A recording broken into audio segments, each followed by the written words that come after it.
Hello and good morning, good afternoon, good evening, good wherever you are, whenever you are, good year.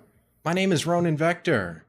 My mission is to hang out in your timeline, to experience anything and everything that might interest me, to bring that experience back, and we're going to try something a little different. We're going to explore some different content here. I'm going to be doing a whole, I wouldn't call it a playthrough, but I'm going to try to go through all the X-Men, as many as I can find and go through. So, and I'm talking original Uncanny X-Men, starting from 1963. So here's how it's going to work. Let me get my little chat window up here. I don't want to miss anything. Here's how it's going to work. I'm going to, we'll bring up the issue, like here. We're going to have some little bit of information that we use to get it going, and then I'm going to read through it. I'm gonna do the characters. I'm gonna do stupid voices, and we're gonna have a good time because that's all I know how to do. Um, but with that being said, I think in order to get myself in the character mood, I need to have my ritualistic morning marijuana. Well, closer to the afternoon. I'm a late riser. And Happy New Year, by the way. This is my first stream of the new year. Took a long, long break. Getting my batteries recharged, hanging out with people I care about. It's, everybody should do it, you know? You gotta take some time for you. As much as I love hanging out with everybody. Oh, hey, thank you. Let's see, Balaxis, GHO01. Thank you. Thank you for the follow. Hopefully you enjoy comic books and you know, the cheese of older comic books, because while I have not gone through every single X-Men comic ever in my life, these older ones, I believe they call this era of the X-Men the Silver Age. So you're going to see a lot of wacky shit, a lot of cringe, a lot of plots that don't make sense, shit ton of stuff that has been since retconned, you know. But we're going to go through it, and I'll probably pause and talk about like some of the things. Like, I think in this very first issue, Professor Xavier says, "I'm pretty sure I'm the first mutant." Pretty sure, and like, you know, it takes like six issues in, you find out that's not true or something. I don't know. It's going to contradict itself a lot. Um, you know, it's like when you first meet Wolverine. I don't think the adamantium thing was a thing. He just had metal claws, and that was about as far as it went, I believe. So you're going to see a lot of things that are not going to make sense, that are going to seem kind of silly.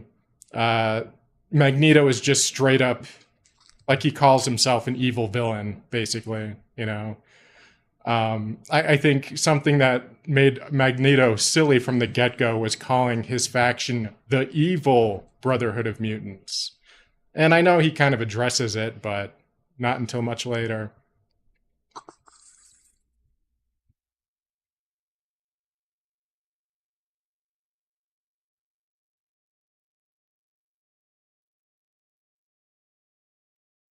But I have to say, no matter what era it's in, I have to say I enjoy the art like 90% of the time.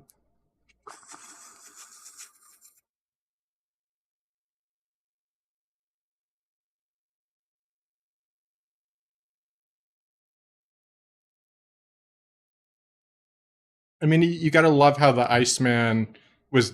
I mean, his name should have been Snowman. The bitch looks like a snowman. He just needs a carrot and like the eyes.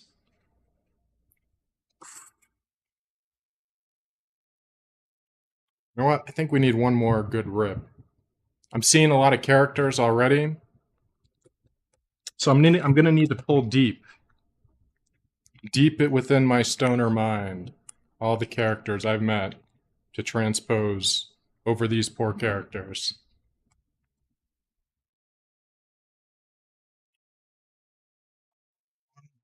Here, you know what? Let's get some X-Men inspired music. I found this one thing I thought sounded cool.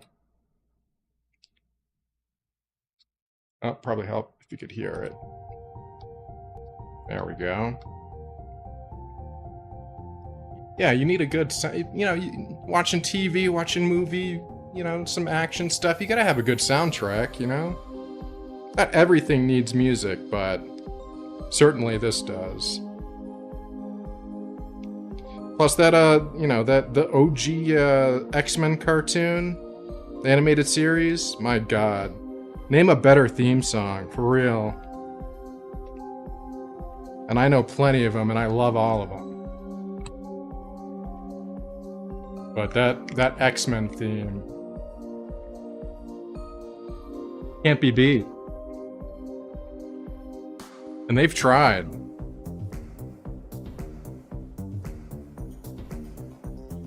So, it's called The X-Men, but was later and retroactively renamed The Uncanny X-Men. Released July 1963, the very first issue.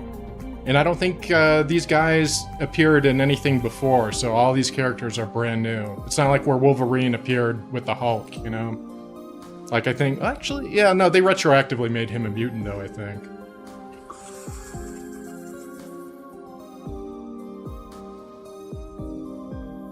I'm gonna learn either way.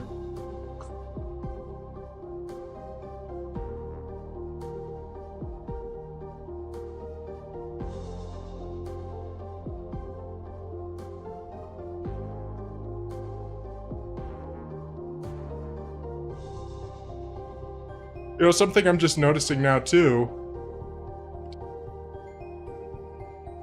Within the cover, it even references, the sensational Fantastic Four, in the sensational Fantastic Four style, the X-Men, the strangest superheroes of all. Don't miss this fabulous first issue.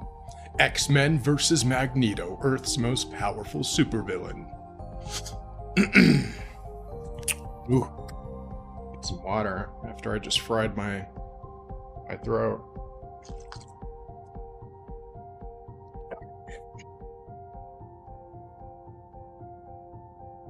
So, as I said, this came out July 2nd, 1963. I don't know what they mean by the cover date in terms of it being released in September later that year.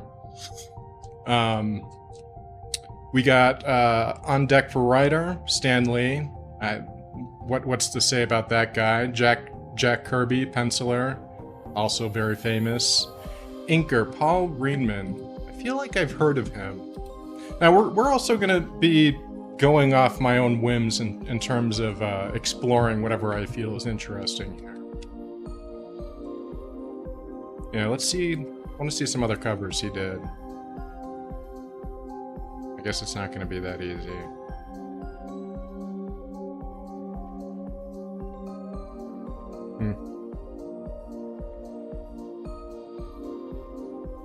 All right. Colors, no, poor colorist when uncredited. Lost to time. Letterer, Sam Rosen. I assume that's like the font and stuff? Like where you put the speech? I don't know enough about the business, so anyone that sees me struggling like a moron, feel free to fill in. And then editor Stanley. Yeah, so there we go. And I think after we go through the issue, we'll kind of go down through this list, because I do kind of want to go through and like learn whose first appearance it was, whose it wasn't. Largely, it's going to be everybody's. But I see a few things that aren't, so...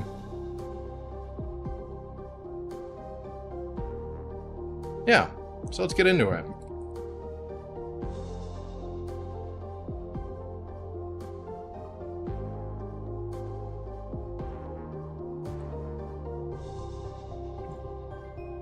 In the main study of an exclusive private school in New York's Westchester County. Aki, Happy New Year! Good to see you! How have you been? I'm finally back after my long break. In New York's Westchester County, a strange silent man sits motionless, brooding, alone with indescribable thoughts. Finally, his meditation comes to an end. Then, while he remains completely motionless, a sharp, commanding thought rings out, echoing through the great halls of the building. Attention, X-Men! This is Professor Xavier calling. Report, this is Professor X calling. You are ordered to appear at once. Class is now in session. Tardiness will be punished. What does that mean in this context? Welcome back. How are you and your holidays? I'm doing great, man. I had a great time off, hanging out with some people I love, you know. I went out to Denver a few times, got pretty drunk, you know, stayed at an Airbnb for a night or two. It was good. I had a lot of fun. I've just been all I know how to do is how to live it up, you know. I had a great time. Made some good food, had some good food. There's this one place in Denver I love. It's called the Blue Sake Sushi Grill. It's my favorite place in the world. I could live there. So, yeah, I went there like twice, I think, in the past 2 months, and usually I might go like once a year. It's not a cheap place. But once in a while, it's nice to splurge. I know, it's so good. So what did you do, Aki? What's going on in your life? Also, what do you think, I know, I feel like a hillbilly every time I go there, you know? I definitely feel out of place. What do you think Professor X means by class is now in session, tardiness will be punished? Like, it's not a real school, so... Not a whole lot, dude. Hey, that's fine. Sometimes, nothing going on is like the best you can hope for, depending on your situation. Oh, right on. How's he been? Is he behaving? Is he being a good viewer as for you as he is for me? Never within the memory of man was there a class such as this. Never there a teacher such as Professor X, and never were there students such as the X-Men. Let's see. I have no idea, I'm just here for the plot. Normally, yeah, but nay, I'm ready to go home. And LOL was drunk but fit in. Alright. Alright, so I gotta think let me think on the fly real quick what kind of voices I want to do. Cyclops, he's like a certified Boy Scout, so maybe we'll do a Cyclops, present and accounted for, sir. Something like that. Angel, we learn later that he's a closeted gay man, but is sexually aggressive with ladies, I believe, early on.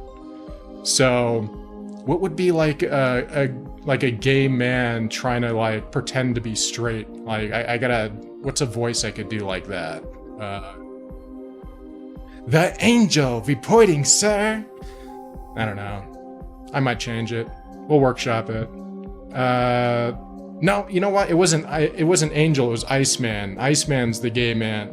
I mean, you know, people were pissed about that, but looking at him now, he might have been pretty gay from the get-go. Yeah, tough with accidental flamboyant. I don't know how to do Lith really well, and I don't want to do like too much of a stereotype, you know? So I might have to workshop it. But yeah, no, my bad. Angel is a rich, straight, white male, so I can't take that away from him. It was Iceman that turned out to be a closeted gay man. My bad. And looking at him, like, I knew instantly I messed up. Iceman! Right on schedule, sir! Yeah, see, I'm gonna have to workshop it. Let's see, Angel, he turns out to be a pretty angry and, like, wrathful dude, but he does kind of, like, flip-flop from going from being, like, I'm a regular guy with wings, to I'm super pissed off, to I think I'm an angel, an actual angel. So, maybe, well, you know what? He's rich, so maybe doing something that's like condescending, but kind of like on the line of condescending. He's the rich guy. I'll do my rich, obnoxious, like California guy voice, like, "The Angel reporting in, sir." Yeah, I'm gonna go with that. And the Beast, he's the brainy guy of the team, outside of the Professor. But he's gruff, he's burly. "The Beast is here, sir." Yeah, I'm gonna go with that. I can dig it. So let's see. Let's examine the situation. Somebody had to put him in this chair, right? There's gonna be a lot of commentary, by the way. He's sitting in a room by himself. He doesn't have his wheelchair near him, like from this perspective or the other perspective. So that means somebody has to like lift him and put him in his chair, right? Like somebody had to move him, put him there, now they gotta move him back. I don't know, it doesn't matter. And now, prepare yourself for one of the most exciting reading experience of your life, for you are about to enter the fascinating, unpredictable world of the X-Men. Right on. I'm gonna have to up, but I got to 11-hour shifts this whole month, and I just want to say hi and don't be a stranger. Oh yeah, you got it. I'll look for you. Now that I'm back in action. But thanks for stopping by. I'm always happy to see you. I'm glad to see you're doing okay, and hopefully, hopefully those shifts don't take too much of your brain. I know what it's like to work those long hours. It sucks. I think even if you love your job, that 11 hours is 11 hours, you know? Let's see. Okay, that's Cyclops. Come on, Angel. Let's tilt the professor's chair back and make him more comfortable. So they do. Look at this guy. Look at this bitch. Just got his students there. He putting him in chairs, having him recline for him. Having an Angel use his wings to shift his blanket. Make sure his little leggies his shriveled leggies are nice and warm. With pleasure, Cyclops, old man. We wouldn't want the professor comfortable while he puts us through our paces. Oh wait, no, we want the professor comfortable while he puts us through our paces. See, I think I was right to use that accent for Angel there. Old man. Kind of a old money, rich bitch. Yeah. Hey, Beast! Come here! I want to show you a new stunt I learned with my frosting power. Let go my arm, you blasted walking icicle. Do you want me to freeze to death? Urgh. I don't mind ice cubes, but I like 'em in Coke, not tickling my arm. Ha! With your superpowers, you guys are just a bunch of softies. Can't even stand a refreshing dose of freezing ice cubes. Softies, are we? Just wait till my arm thaws out. I'll make you eat those words, little fella. Hold it, lads. No fighting during class, remember? Yeah, you and what other army? Oh God, I already forgot the voice I used for the... Oh, no, I can remember now. Thank you, Angel. And now, it is time to begin your lessons. The Beast will be first. Prepare to operate his training machine, Cyclops. Yes, sir, Professor. Everything is ready. Allow me to congratulate all of you. You are receiving my thoughts perfectly. Soon there will be no need for me to speak aloud to you at all. And now, Beast, grab the taut wire above you with your toes. You have exactly a second and a half. Go! I can do this in my sleep by now. So, pretty big difference from how Beast is portrayed normally these days. Like, he's always like quoting Shakespeare and shit. Like, he wasn't kind of like the first one ready to start a fight kind of guy. I think. I don't know. Maybe I'm interpreting him wrong, but I feel like the Beast of today would never start a fight or would give in to some kind of taunting to somebody like that. I don't know. I don't know enough about the Beast, so we'll keep going. Excellent. Now spin around. Faster, faster. Pretend an enemy is shooting at you. You must make yourself an impossible target. And now, at my command, release yourself from the taut wire and execute Maneuver G. You have exactly 3 seconds. Go! 3 seconds exactly. Well done, Beast. Now, for your balance drill. Steady. Steady. Slacken the tension, Cyclops. Good. Now, as the rod begins to sag, maintain your balance. On one finger. Hold it. Hold it. Too fast. You're swaying too much. Recover quickly. Now land on your feet before the rod snaps back. Careful. Careful. Ooh. How did I do, sir? You'll receive your grade tomorrow. All right, Angel, it's your turn. Are you receiving my thought clearly? Good. Now be sharp. Today we test your wing reflex. You dare not make a mistake. Mistakes are for Homo sapiens, sir, not the Angel.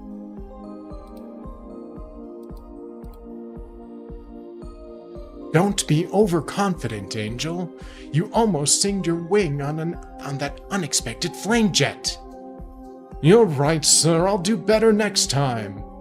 Good. You avoided the second obstacle with seconds to spare. Clack. I gotta start doing the sound effects. Here, I ripped you guys off earlier, so I'll do this one. That's my flamethrower flame sound. Love it and adore it. Ah, now I'm getting warmed up. Shouldn't he have said that? Like, I feel like, I don't know. They should have switched these lines. Like, this is the one he should have done good at, so he could have said, "Ah, now I'm getting warmed up," and like have this the one where he almost snagged his wing. If I'm gonna be like a little nitpicky bitch, you know, on a comic that's almost 100 years old. First time I ever flew the spanner without a slip. What's this? I warned you against overconfidence. This sudden sound concussion is to test your survival ability. You must not fall to the ground. Hold on, Angel. Flap your wings. Keep flapping. Don't stop. You can do it, boy. You mustn't fall. That was a close one, sir, but I think I'm all right now. Yes, you're beginning to master the hovering maneuver. It may someday save your life. That will be all for now.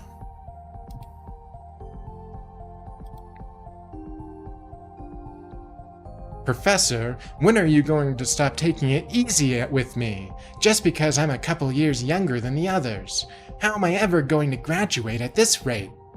Some things cannot be rushed, Iceman. You must have 5 minutes of free play doing what you wish. What the fuck? Free play? Oh my god, he did do the snowman thing. Well, if he's going to treat me like a kid, I'll act like a kid. I'll need a carrot and some buttons. So that was that. Where did he get the carrot? You know what? Knowing that he's gay later, I'm not gonna ask where he got the carrot. I'm gonna leave it alone. I'll leave it alone. Leave it alone. At least I'll get a few laughs out of this. Iceman forgets I can read his thoughts clearly. Beast. Oh wait, no, that's that's Professor X. Iceman forgets I can read his thoughts clearly. Beast, stand ready. We will test his reflexes within 10 seconds. Ta-ta-ta-ta! Look at me! I'm a snowman! I'm gonna go stand on someone's lawn if I don't get something to do around here pretty soon. He is completely off his guard. Now, Beast, hurl that ball. Watch yourself, Iceman. This thing is no soap bubble. Hot diggity! A test for me at last? Okay, I'll just form a little ice shield out of my frozen breath and then... right back at you, partner. Good work, Iceman. Good work, Iceman. Your reflexes are astonishing for a 16-year-old. Yeah, see, he's not gay, he's just 16.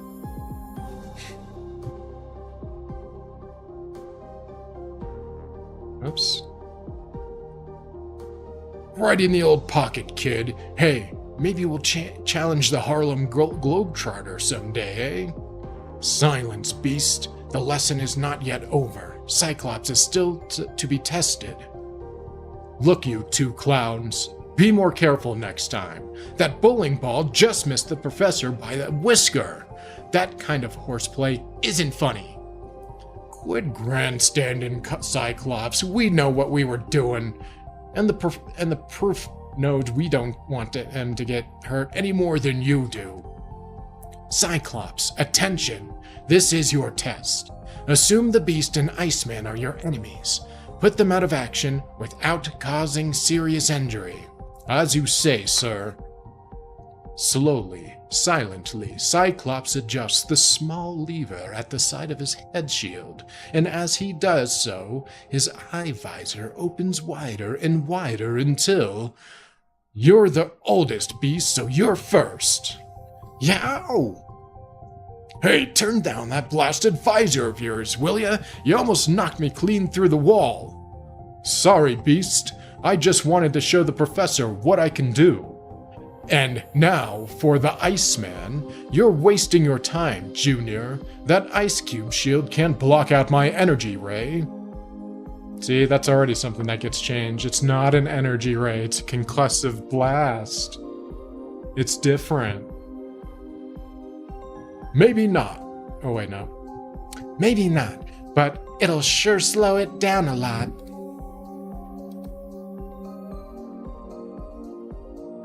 Hey, that's not fair. You're opening that cotton-picking visor of yours wider.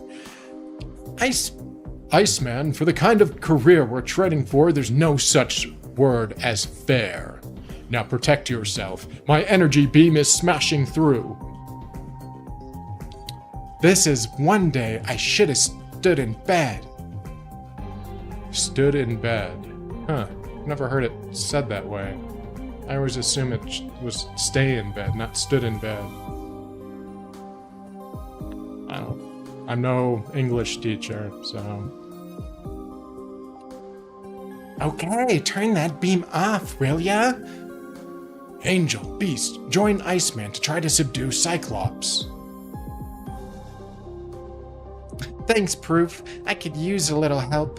I don't know if I should just say Professor or Proof. Like, I don't know if they're actually shortening it or if they're saying the whole thing or not. Because I feel like Cyclops says the whole word, which leads me to believe that they're using it in like some kind of short form. Yeah, see, he says the whole word every time.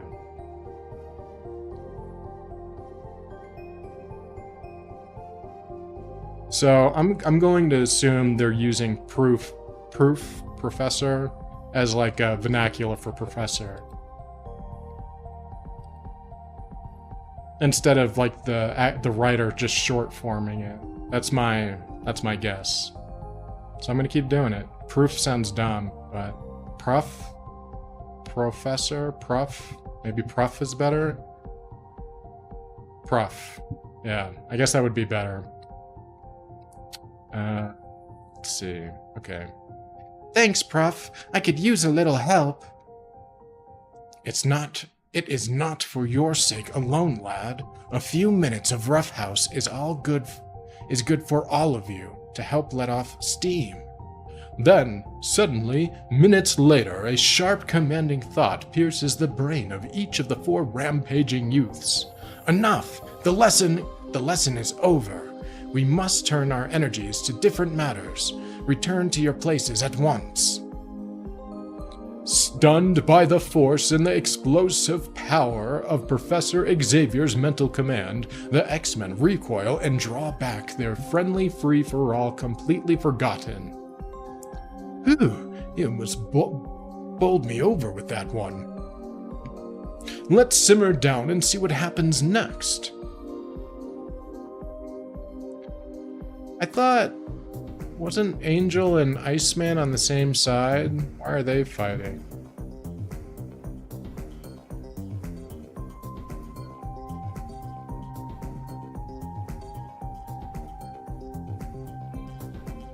Yeah, kind of a mess. They're supposed to be working together to take out Cyclops. Like, he looks like... I guess maybe he dodged as he grabbed him down there. And then Angel ran into Iceman. Is that what I'm... Whatever. I'm not going to read into it. Even though I already did. I congratulate you all. You have mastered reading my thoughts perfectly. Now I shall return to normal speech communication. You know what? I might work in some kind of like echo effect or something for like when I read parts that are supposed to be telepathic or in people's head. That could be fun. You may be interested to learn that at this very moment I sense a taxi approaching our main gate. Within that vehicle is a new pupil, a most attractive young lady. Do I even have to name all the issues with a teacher saying all of that to a bunch of young men? Forget the fact that it's coming from him. Whatever. Alright, moving on. I mean, we do learn much later, I think, that he has a unhealthy attraction to Jean Grey. Which, I mean, like, I get it, but, like, no. Don't go there, teacher.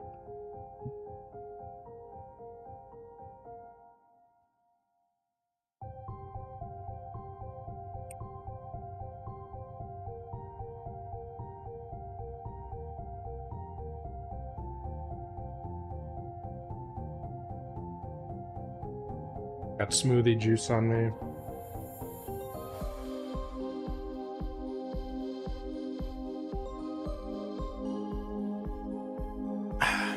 Made myself a nice strawberry banana smoothie earlier. Some cashew vanilla yogurt.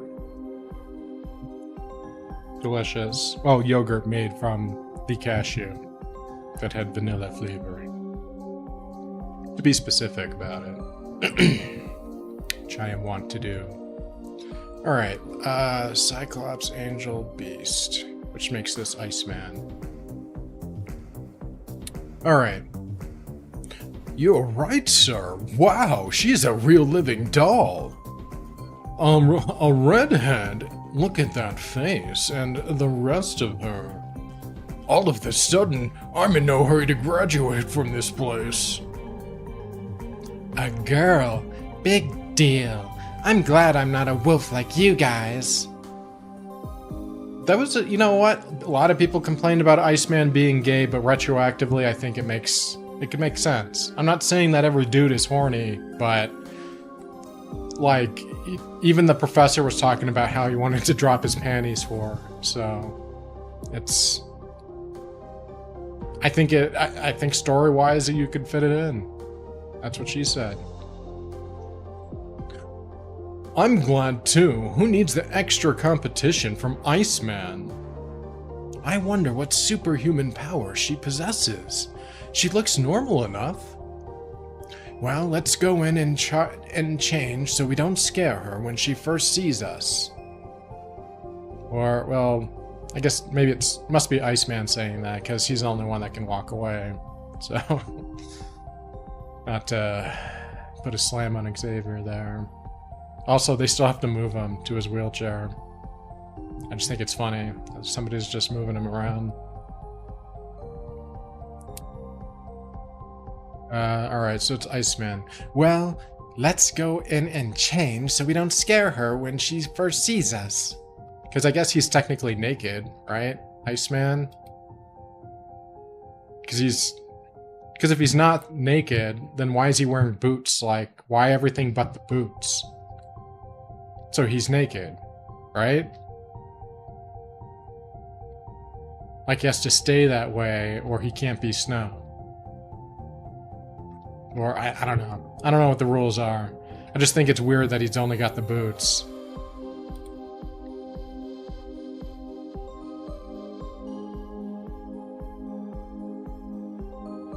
Well, now I gotta do a girl voice. That's gonna be fun. Come in, my child. I am Professor Xavier. I am glad you received my message. It all seems so strange, Professor, and so mysterious. I was to tell no one but my parents that I'm coming here, and you didn't describe the course of study.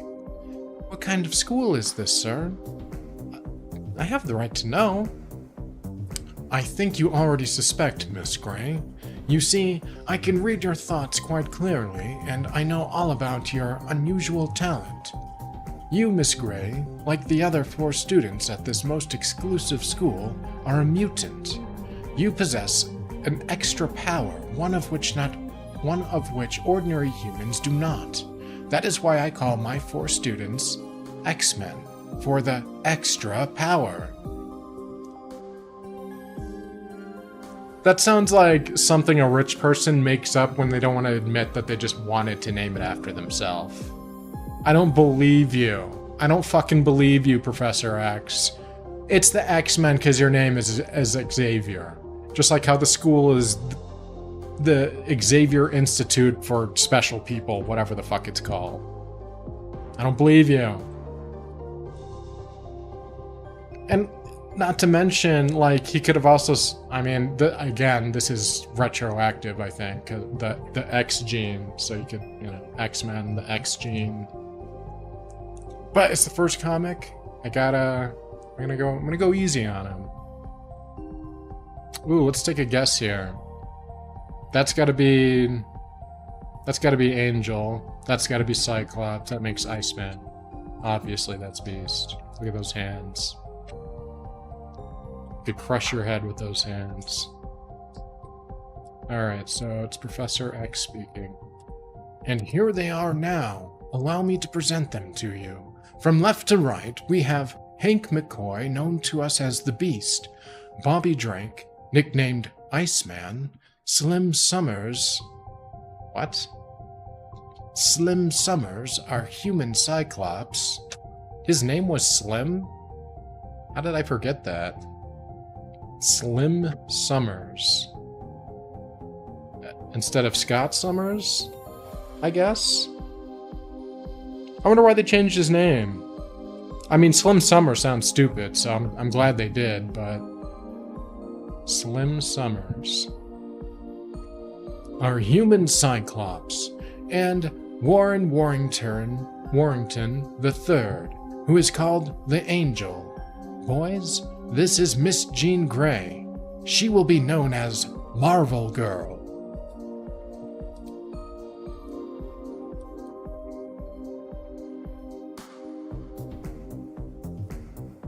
I wonder if they did that to, like, further spit in the face of Shazam, because of the whole Captain Marvel thing between DC and Marvel.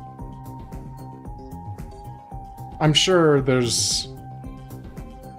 I'm gonna look it up after I read this comic. I wonder if that's supposed to be dirt in DC's eye.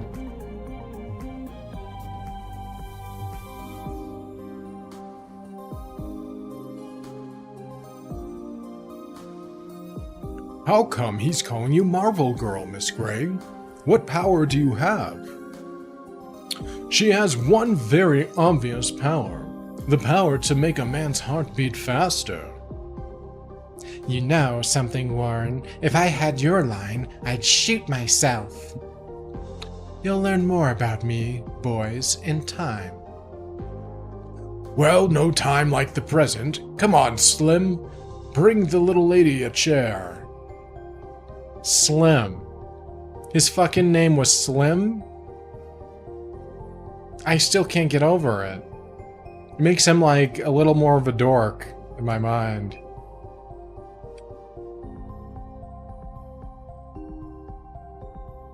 Like, they're even calling him by his first name. Maybe it's a nickname. Maybe it's a nickname that goes out of style immediately.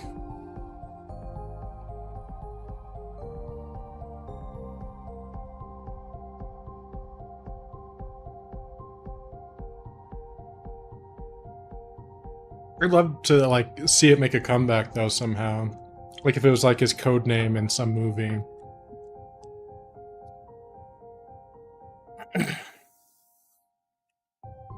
The chair, it slid out of my hands. Hey, holy smoke, what's going on? Don't be alarmed, boys. I just thought I'd save you the trouble. Now, then, Professor, I believe we can continue our interview? Oh yeah, our interview. Now then, Professor, I believe we can continue our interview. As you were saying... I don't get it, sir. What happened to that moving chair? Perhaps you'd better demonstrate a bit more, Gene. Very well, sir. All my life I've had to conceal this power of mine. Now, I must admit, it's a pleasure to be able to practice telekinesis openly, without fear of being discovered. Observe that book. By the power of thought, I am able to move objects at will. But it gets boring after a while, so I'll return the book like this. What a show off.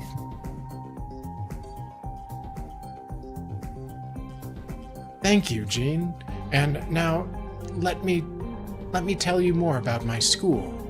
I was born of parents who had worked on the first A-bomb project. Jesus Christ, dude.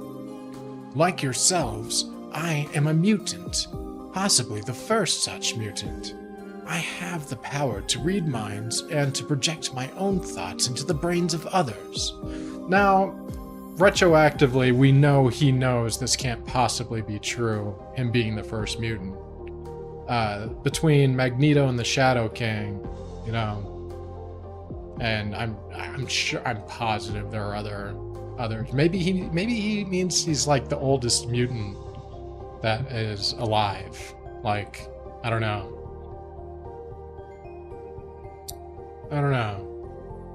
But yeah, they're gonna retcon the shit out of that. I have the power to read minds and project my own thoughts into the brains of others.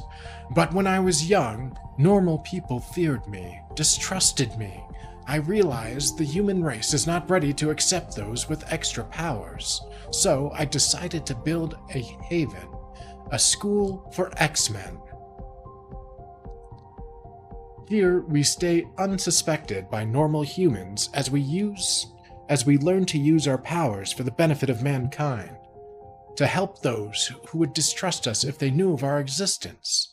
Due to a childhood accident, I myself remain in this chair, but through a master control panel I have many devices at my command, and through my mind, I am always in touch with my X-Men. Well, that's something that gets retconned, I think, multiple times. Because I think he goes from it being a childhood accident to something else. I forget when they actually land on Magneto being the Genesis. If that's even true for this continuity. Yeah, because it was definitely not a childhood accident. That's not what it ended up being anyways. Maybe he just didn't want to talk about it. Suppose it's not really any of their business anyways.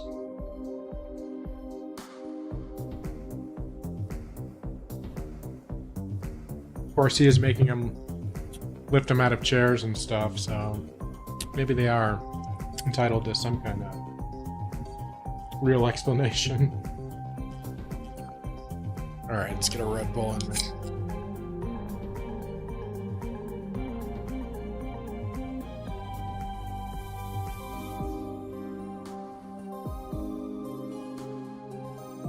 And now I leave. And now I leave you to get to know each other better. And immediately, as soon as he leaves, it gets rapey. Look at Beast, like he's going in for the kill already. What a piece of shit. Let me be the first to welcome you to the X-Men, beautiful. Hank, take your paws off her. Yeah, see, the Beast of today would never fucking do this in 100 years. I'm not saying there aren't characters today in X-Men that won't do this. I'm saying Beast specifically. You know what? Here's how I'm gonna bridge the reason for why he's totally different. He just got brain damage right now. See, she just slammed him up into the ceiling. Like, maybe it made him smarter, but it made him less horny? Don't worry, Warren. I'm not exactly helpless, as you can see. For the love of Pete! Oh boy, what a gal. I hope she keeps that big ape up there forever. Hey, come on, have a heart. I was only trying to be friendly. A fellow could get dizzy up here. Let me down, huh? This is embarrassing. Very well, I'll let you down. There, you're down. Oof. Oh, hell yeah, we get some Magneto action. I hope I wasn't too rough on the poor dear. Not at all, Jean. We don't use kid gloves here. We have to make our training as rough as possible to prepare ourselves for the mission in the outside world. That's what I've wanted to ask. Just what exactly is our real mission, sir? Jean, there are many mutants walking the Earth, and more are born each year. Not all of them want to help mankind. Some hate the human race and wish to destroy it. Some feel that the mutants should be the real rulers of the Earth. It is our job to protect mankind from the evil mutants. At that moment, just such a mutant prepares to strike in a secret laboratory near the Cape Citadel. I gotta think of a good Magneto voice, because he is like top tier ham in the beginning. Actually, he's consistently a ham. Something vaguely thespian, I think. The moment is at hand. All my months of preparation and planning shall now pay off. The human race no longer deserves dominion over the planet Earth. The day of the mutants is upon us. The first phase of my plan shall be to show my power, to make Homo sapiens bow to Homo superior. The mightiest rocket of all is about to be launched. Using maximum security precautions, the government feels nothing can prevent its successful flight. But here, miles from the launching site, I, the miraculous Magneto, alone shall make a mockery of their greatest effort.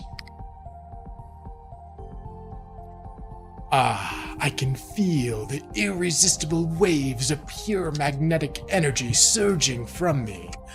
Now, by extracting every iota of power, I can direct that energy upward, until it strikes the speeding missile, causing it to change direction, to falter, to lose altitude, to be completely, irrevocably destroyed.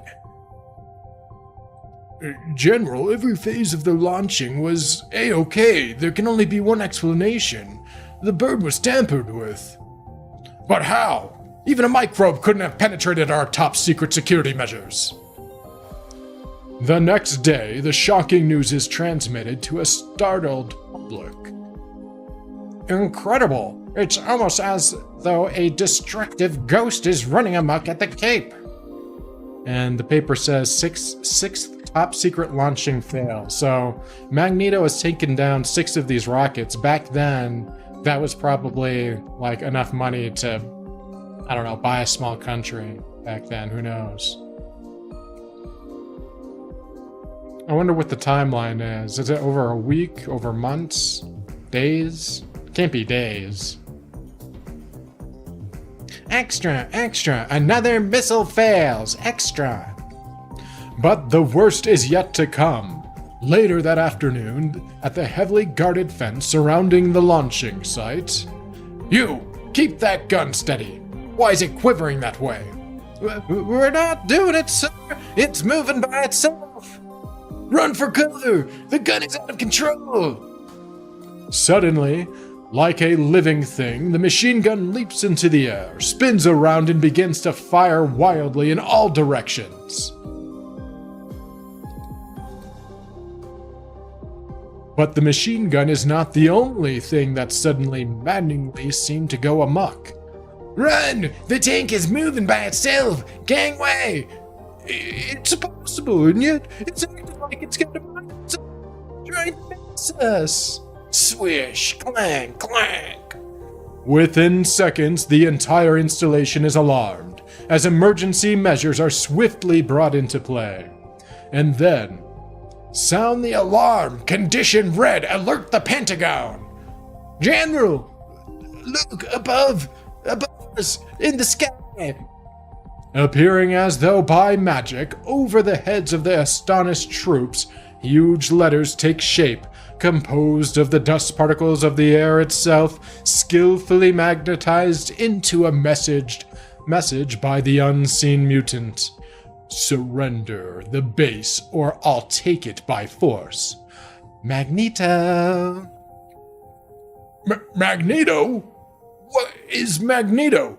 General, what does it mean? Is someone playing a grim prank?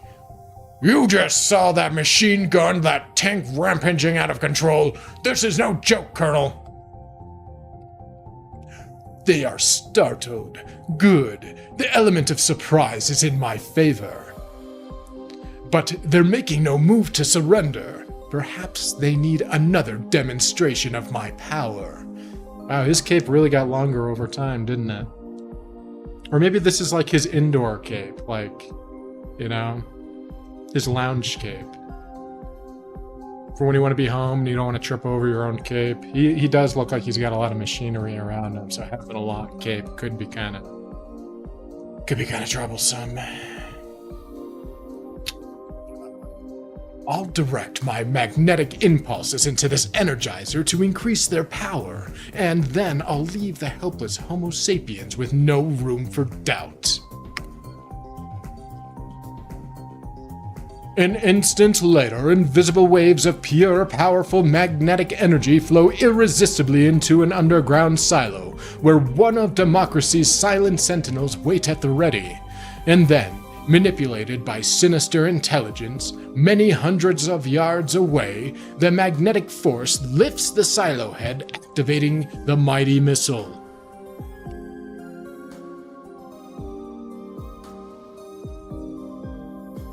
Demonstrating a power which the human brain is almost unable to comprehend, Magneto causes the grim rocket to fall into the sea, many miles from shore, next to an unmanned target ship. Unmanned? Why is it...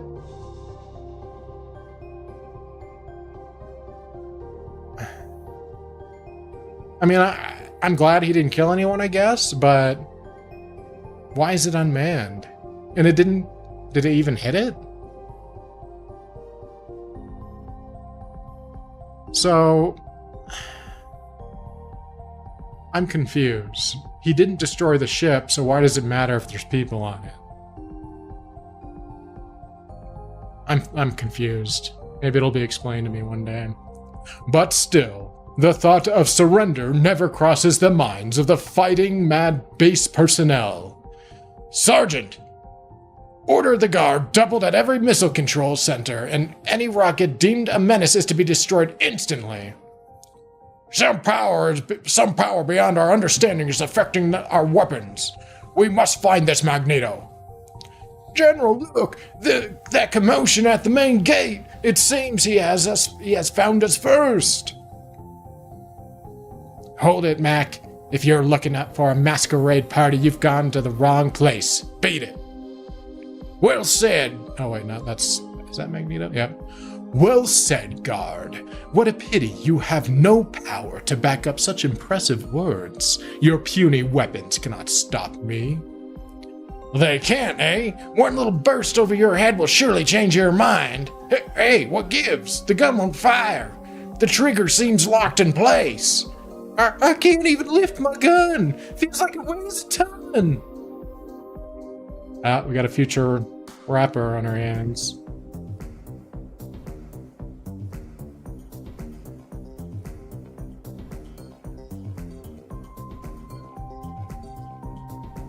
Now, I'll merely alter my magnetic waves from positive to negative so that they will repel anything that comes within range.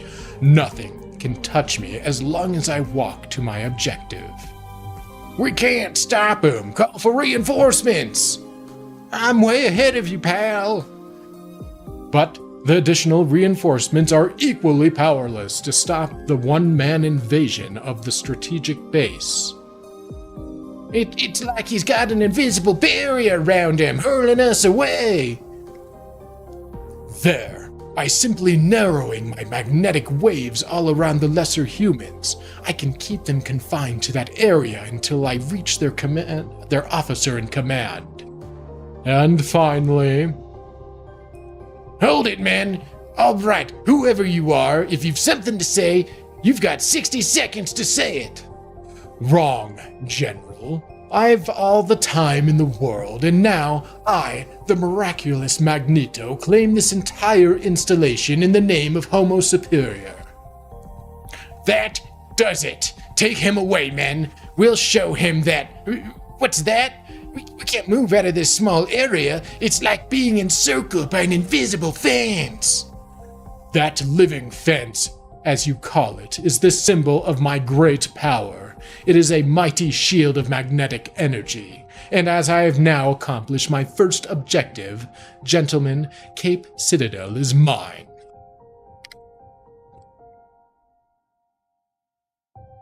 Meanwhile, in the dormitory room at the world's most exclusive private school, Jean Grey is absorbed with her reflection in the full-length mirror, the reflection with which reveals the new Marvel Girl. Get these fucking creeps behind the corner. How long have they been watching her there? Whoever designed this uniform could have given Christian Doyer a run for his money. I don't know who that is. But we are explorers of knowledge. Let's see who this Christian Doyer is.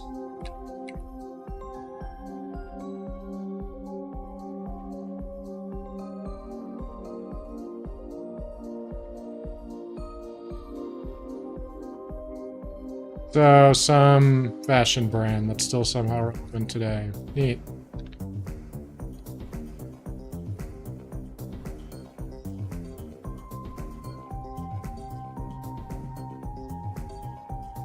Let's see, it looks like Warren up top. Where did the new doll go? Oh, there she is. And who's at the bottom? Warren's at the top. Beast is probably in the middle. So Iceman. Oh, so Iceman's is into it now. Wow, looks like she was poured into that uniform. You? Again? Honestly, can't a girl have any privacy around here? Easy, gorgeous. We were just passing by. Don't go getting mad.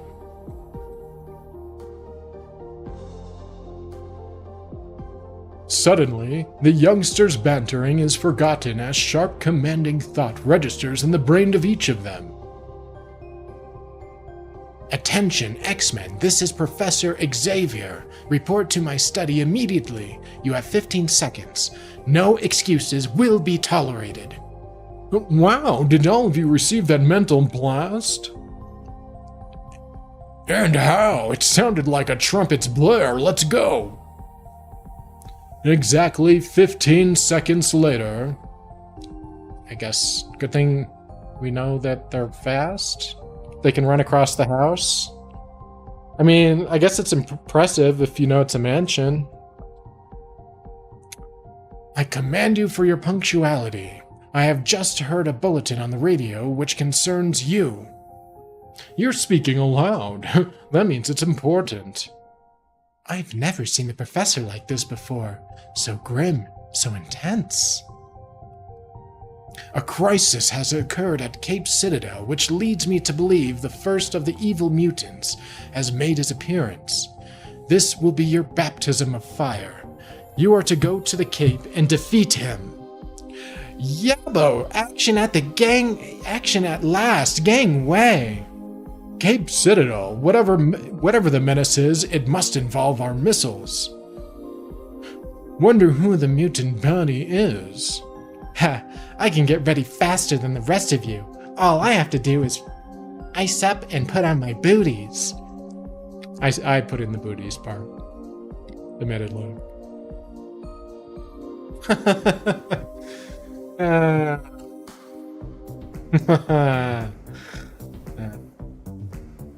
As for me, it'll be a pleasure to get out of this harness I have to wear. Having a pair of wings can be more trouble than you'd guess. These restraining belts of mine keep my wings from bulging under my suit. But after a while, they feel like I'm wearing a straitjacket. Oh, that's more like it. Now I feel like myself again. Now the angel is ready to spread his wings and fly. But the time has not yet come for the angel to fly.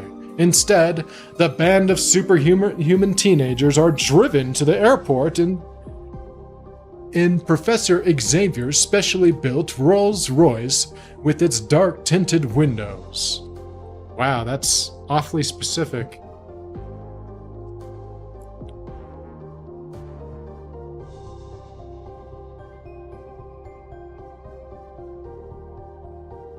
I guess that's Iceman talking.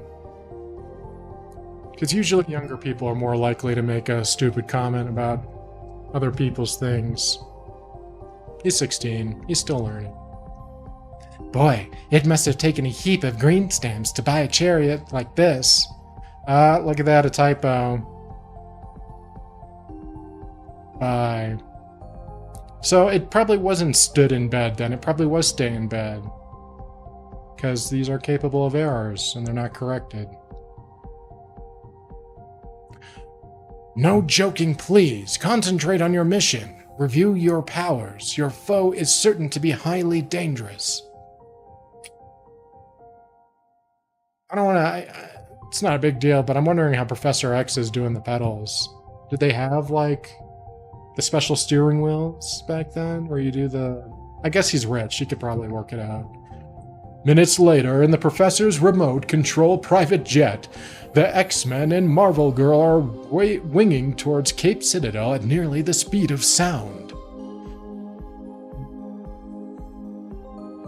You mean the Professor is guiding this plane from the ground by thought impulses?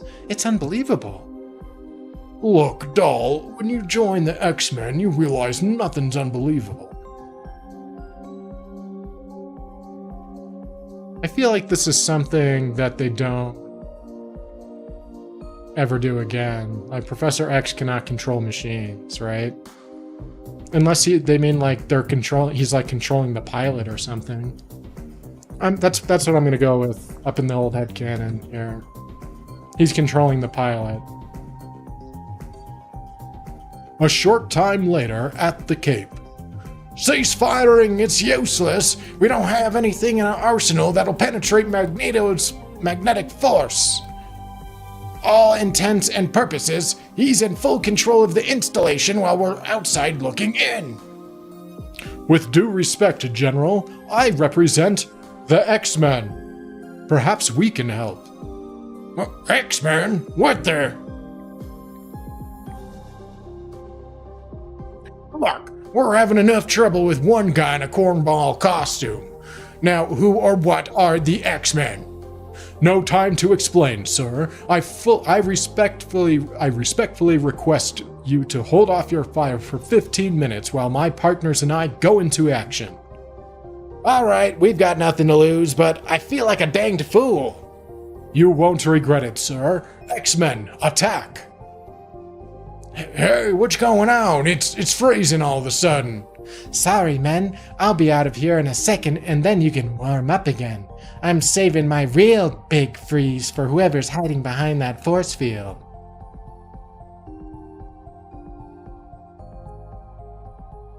At last, we'll have a chance to use all the training the professor gave us.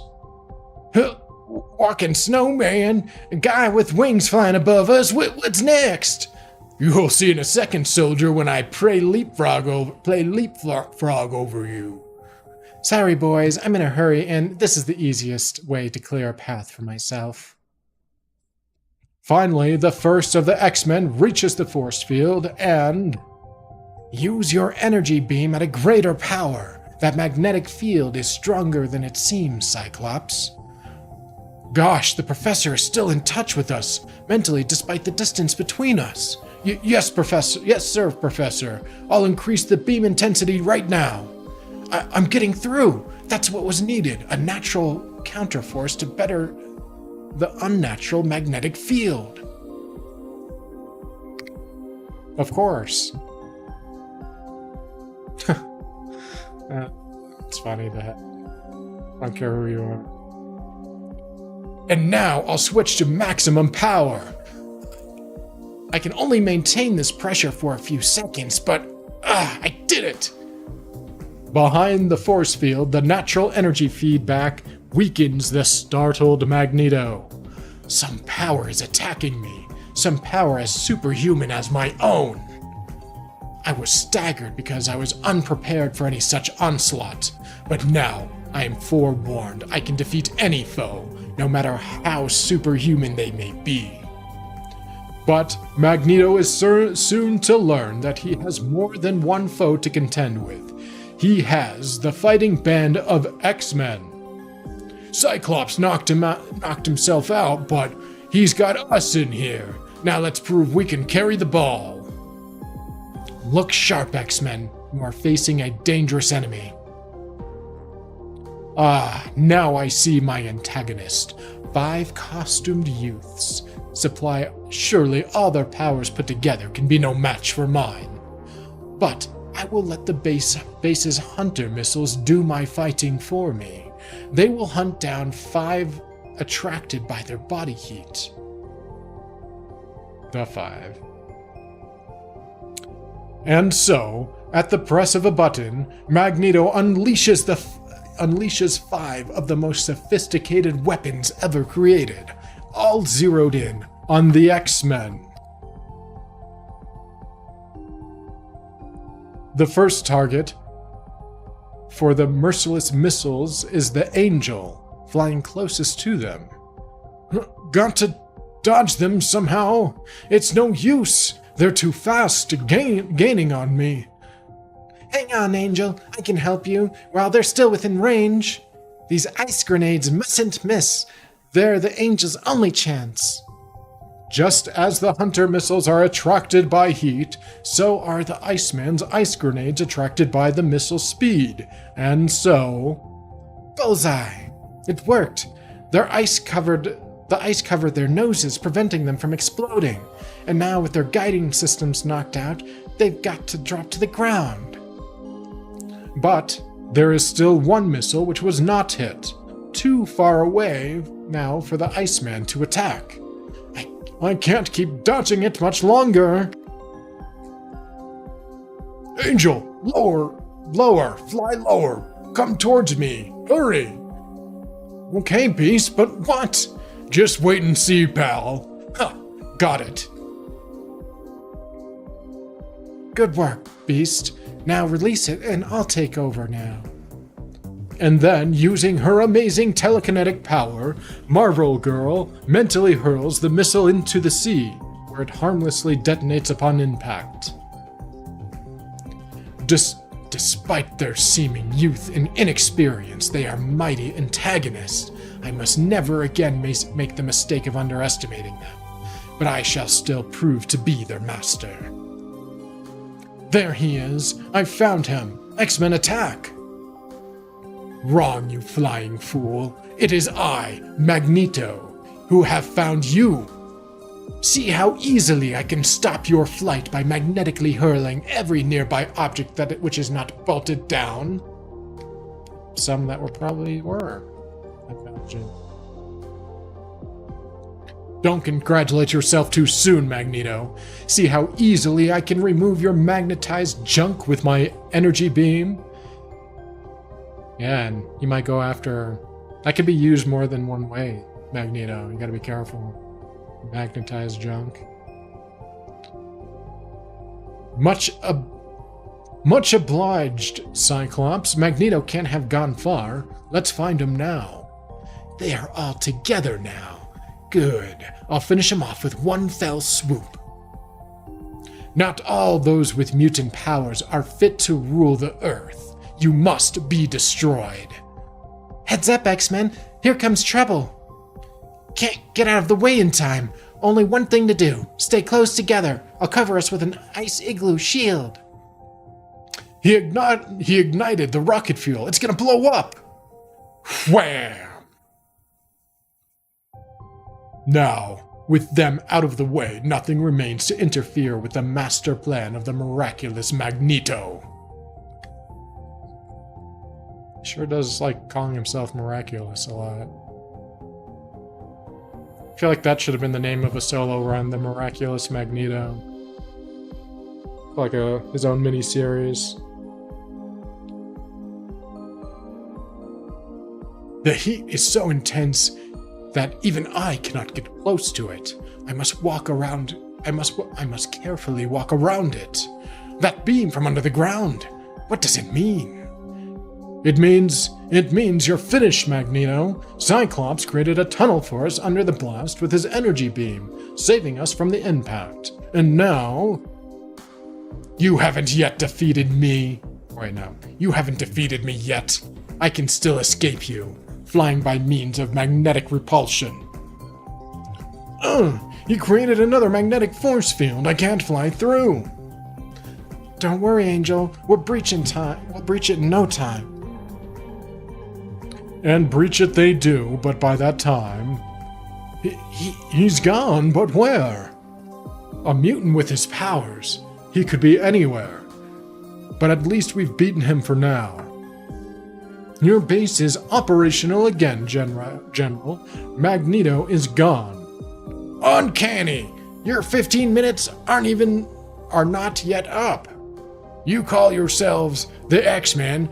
I will not ask you to reveal your identities, but I promise you that before this day is over, the name X-Men will be the most honored in my command. Well, that didn't last long, did it? Thank you, sir. Should America's security ever be threatened again, the X-Men will be back. Well done, students. You have justified all your long hours of training, all our sacrifices, all our dreams, and now, return to me, my X-Men. You have just finished the newest, most unusual tale in the annals of modern magazines. But the best is yet to come. For fantasy at its greatest, don't miss issue 2 of X-Men, the strangest superheroes of all time. Yeah, it's not terrible. I was kind of expecting a little more cheese.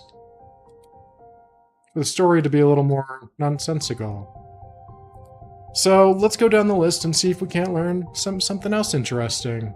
Here's a little sneak preview, though, of our next jaunt here. The strangest superheroes of all time, the X-Men, in the sensational Fantastic Four style. Let's see, who is this dude? The Vanisher. Sounds like a sexual predator. Looks like one, too. Let's see, what kind of voice should I do for this guy?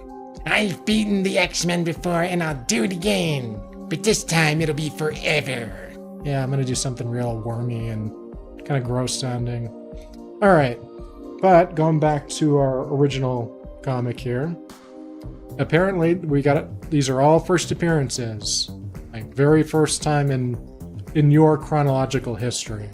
Now, there's comics, obviously, where all of these characters appeared in issues earlier, like prequel issues, whatever you want to call it. Yeah, and other stories, so. But chronologically, for us humans here, this is the very first time we see all these characters.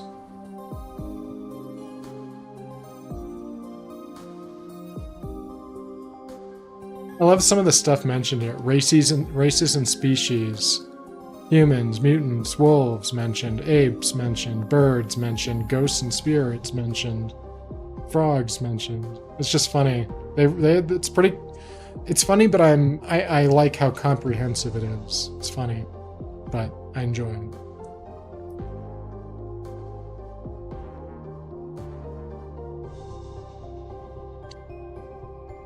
Yeah, does it say which Earth this is? It? I'm assuming it's 616. I suppose it doesn't really say one way or another. We scan through some trivia here.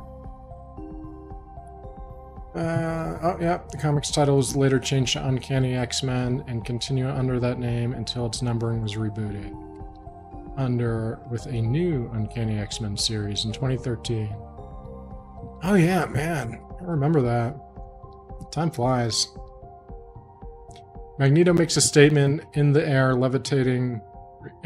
using levitating bullets. Oh, I guess it was levitating bullets? How do we know that? I thought he just said it was just air particles and crap. The phrase is similar to the one used by the Wicked Witch in the 1939 movie Wizard of Oz. I mean, is that just a coincidence, or... The newspaper that headlines Magneto's first terrorist act is the Daily Globe. That's a good nod. You know, it's the place where Peter Parker works. And others. So you could argue there was a crossover in the very first issue. I like that. It's neat, because it shows that without, like, taking away from the story they're trying to tell you, it just gives you a little drop of, like, it's the same world, you know? I don't know if they were, like, thinking that deep into it when making it, but... one of the professor's exercises in this issue required Beast and Iceman to throw balls at each other. Beast compares this to a basketball and jokes about the X-Men challenging Harlem Globetrotters at the game. The Globetrotters are a real basketball team from Earth 1218. They specialize in exposition games and the performance combined. So they just defined... This trivia is weird. Oh, apparently your reality here, this timeline is called 1218. The timeline that we are presently in. From the perspective of the comic book. That makes sense. Well, I guess it was worth learning the Globetrotter thing, if only to learn that we have an official designation. Cape Citadel is patterned off the real-life Cape Carnival missile launch base.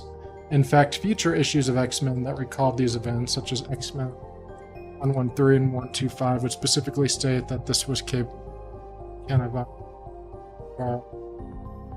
Jean compares a new X-Men uniform to fashion design.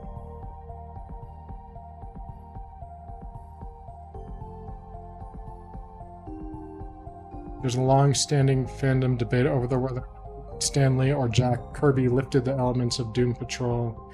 I don't think that's true. There's an argument that did Doom steal from Fantastic Four, or did X-Men steal from Doom Patrol, or did Doom Patrol steal from Batman? When you get down to it, there's a formula to all these comics when it comes to superhero teams. So, it's the idea that they're stealing. A lot of superficial differences. Or similarities, I should say.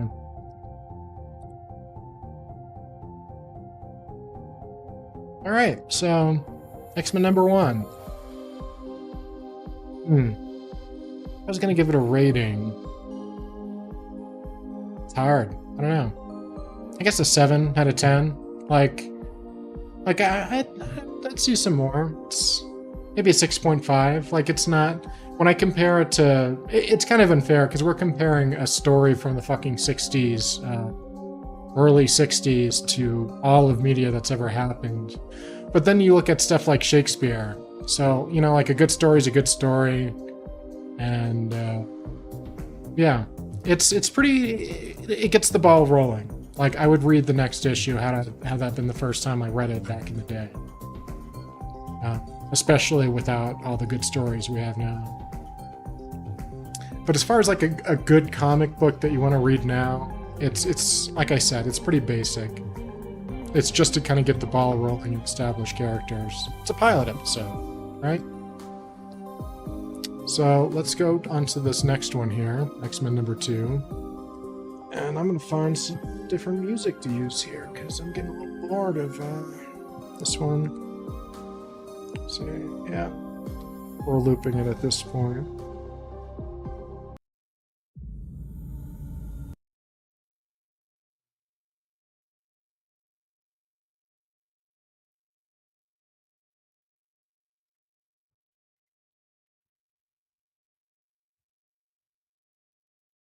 Oh, and I made a deal with myself too. Every comic I do, I'm going to take a hit. Do a little dab. Marijuana. Children. So this one was released in September 3rd of 1963. And it looks like it's the same crew. Stan Lee as the writer, Jack Kirby as the penciler, inker Paul Reinman. Again, no information on the colorist. Kind of a shame. Or no, I guess that would be the inker? No, the inker would be the black lines and all that shit. I guess colorists get no respect. Letterer Sam Rosen. I think that is new to us.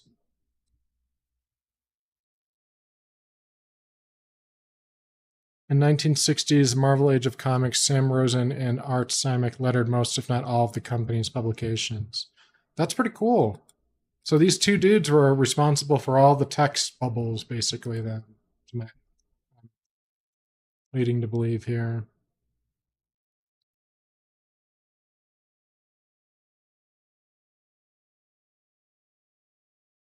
It's pretty cool. Man, what a legacy to leave behind.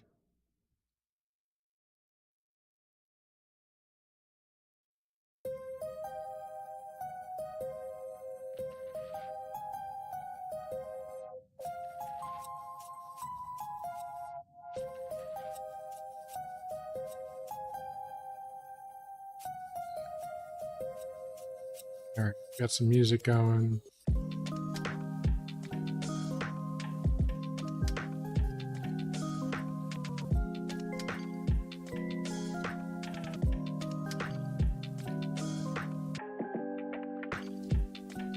Okay. Nothing stands out too much about this publication. I'm very good at speed reading. I was just looking through the trivia real quick. All right, let's. Yeah, you know what? I'm gonna use the bathroom. We're gonna come back, do a dab, and we're gonna get right into it. So I'll be back soon. Promise. About a minute, you know.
Alright, we're back.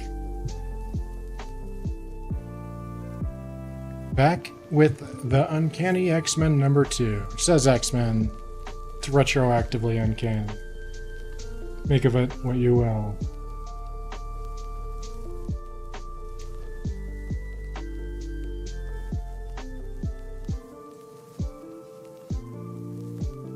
Alright, so let's think again about the voice I want to do with this guy. Oh yeah, I'm going to do a dab first. No one can stop the Vanisher!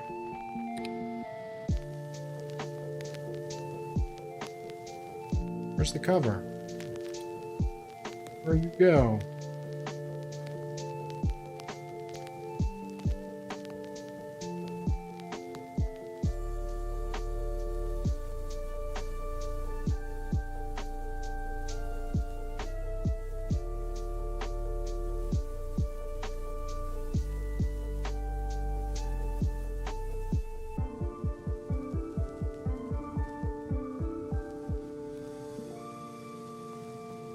To be fair, I can see why a lot of people make comparisons between Doom Patrol and X-Men.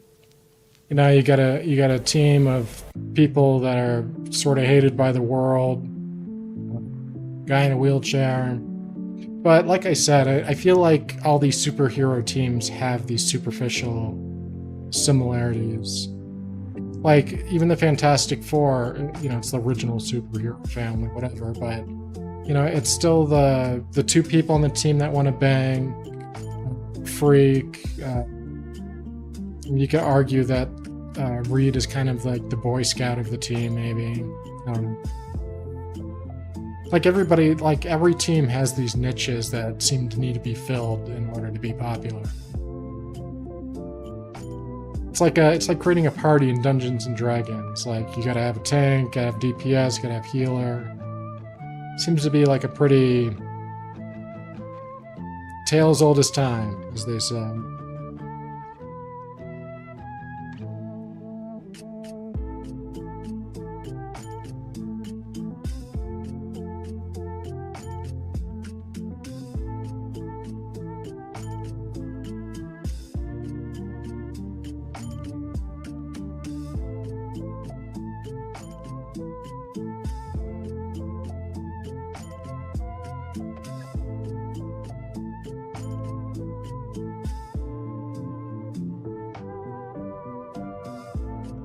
JD! Yeah, finally back. After 1,000 years of slumber, I awaken. Nah, I've just been away, just hanging out with some pals and doing things I like, just recharging my batteries. But I am back, and ready to get balls deep into comics. I just got through the very first issue of X-Men. How you doing, JD? Oh, believe me, now that I've lived life, I've got the rest of the year to not live life.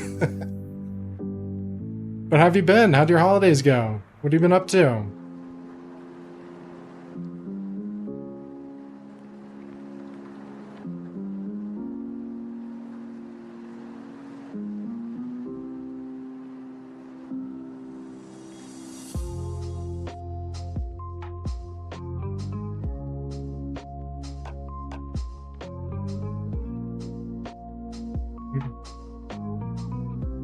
Tasty.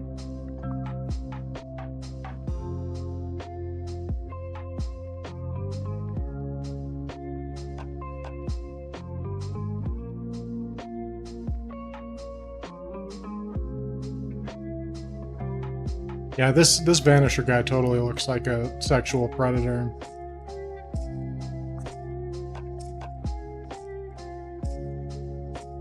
Like he's the guy in the sex register list when you go to a Halloween party. Sex offender registry list. I'm doing good. Good as can be. We are starting from issue 1, yes sir. Holidays was okay, just working. Next week is final payment of credit cards, so happy with that. Playing Marvel's Rivals when I can. Yeah, you know, I was playing some Marvel Rivals over my break, and I did manage to reach the gold tier on season 0 before it ended, but my god, this new season, I suck bad.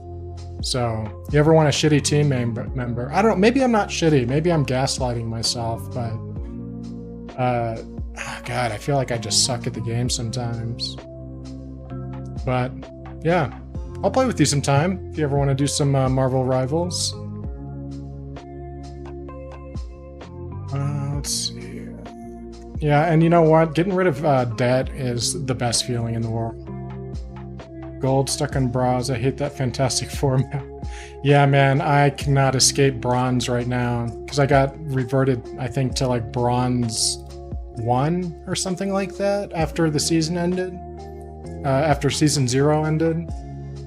But yeah, I think I made it to like gold 2, maybe? Gold 1? No, I was on gold 1.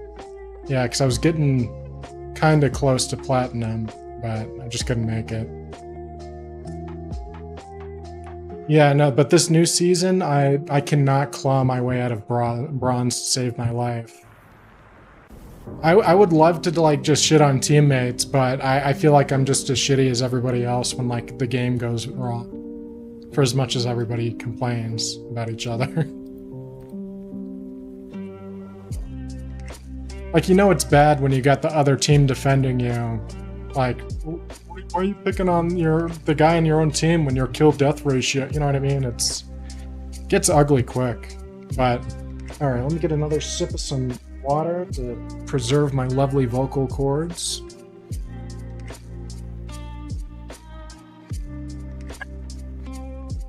Sip of Red Bull chemicals to shorten my lifespan and keep me awake.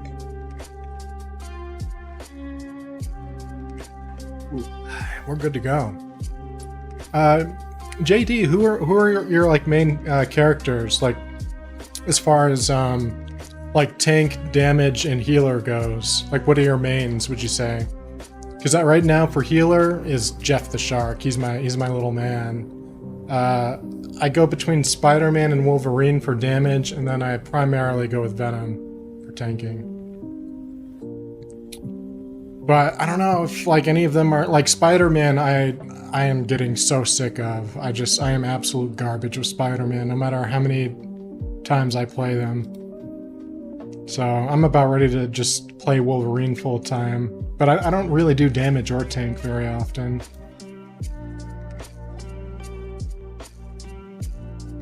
Alright, X-Men. The X-Men, number 2. I've beaten the X-Men before, and I shall do it again. But this time it will be forever. Stay back, all of you. Those are the orders of Professor X. The X-Men had to find out. How do you beat a mutant who is unbeatable? A book-length Marvel classic, Nothing Can Stop the Vanisher. And the title repeats. Faster, Professor X. Or, wait, no. Faster! Professor X is waiting for us! Professor X must have a new mission for us. We can't keep up with those dreaded wings of yours, Angel. Gangway, kids! God, I can speak good, I swear. Gangway, kids! Here comes the beast! This running beat all hollow. What the hell? So some of this is just worded weirdly. I play Punisher, and I sometimes stand and spam headshots. Luna is number 1 for me. Jeff is hard for me to kill with. I don't play tanks, bro. I get insta-killed with that. But when I fight them, it takes hours. Yeah, I know what you mean, man. Venom is constantly getting destroyed on me. I get a little bit better, but I think my main problem right now in the game is I don't think I'm positioning myself very well, like, as any character. Like, Jeff is my best because I don't know, probably just because I played him so many times. But, dude, Jeff and Luna, that shit is tight. Because he powers up Jeff's little water balls into little ice blasts. And it's like the only time I can kill something consistently. As if I'm playing with Luna. Otherwise, I really suck at killing with Jeff too. I don't get the feeling he's supposed to do much damage either. But I think I might just suck.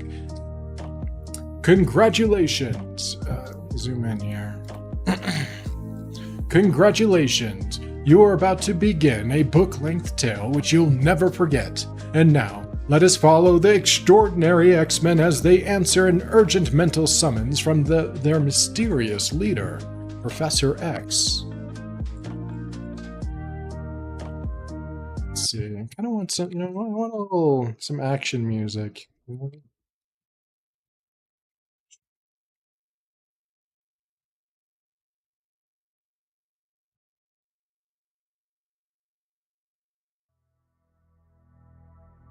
Give this a whirl.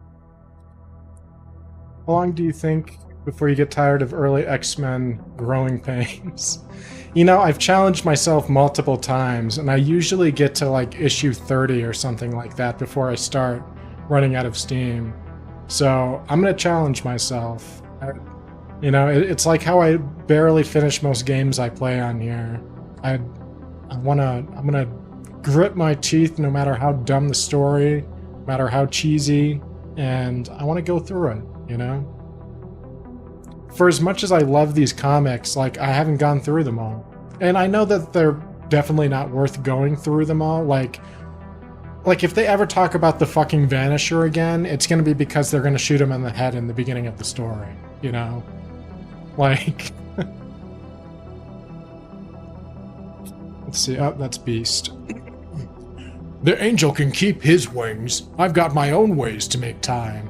Oh yeah, I was talking about earlier too, like, there's a lot of changes they make with the characters, but Iceman turning out to be gay, like, way later on, like in 20-something, it kind of works. Like, Iceman's kind of gay, not gonna lie. I know he's just 16, but kind of gay.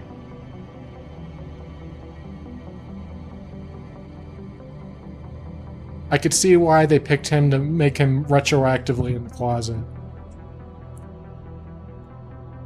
Oh yeah, so one of the things that they change is Beast. Like, Beast talks like he's all over Jean Grey, always making comments, how he wants to, like, hey, come here, doll, I wanna say something nice to you, like that kind of creepy talk. But to be fair, they're all kind of like that, except for Iceman. But not because he's gay yet.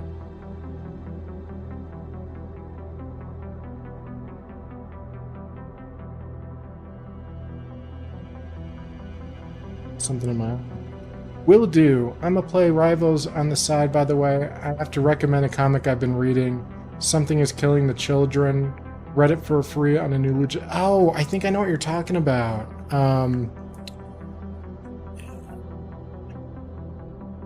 I think I know what you're talking about, if it's what I'm thinking of. But I don't want to say too much about it, if it's what I think it is. Because it is a good story. By the way, you remember that Russian comic book dude that you recommended to me, who does the audio dramas? Apparently, I already watched all his stuff. You and I were already on the same page on that one. Yeah, I was already all over it. I just didn't realize it was like his... Yeah, I looked through the videos, I'm like, wait a minute, I know this guy.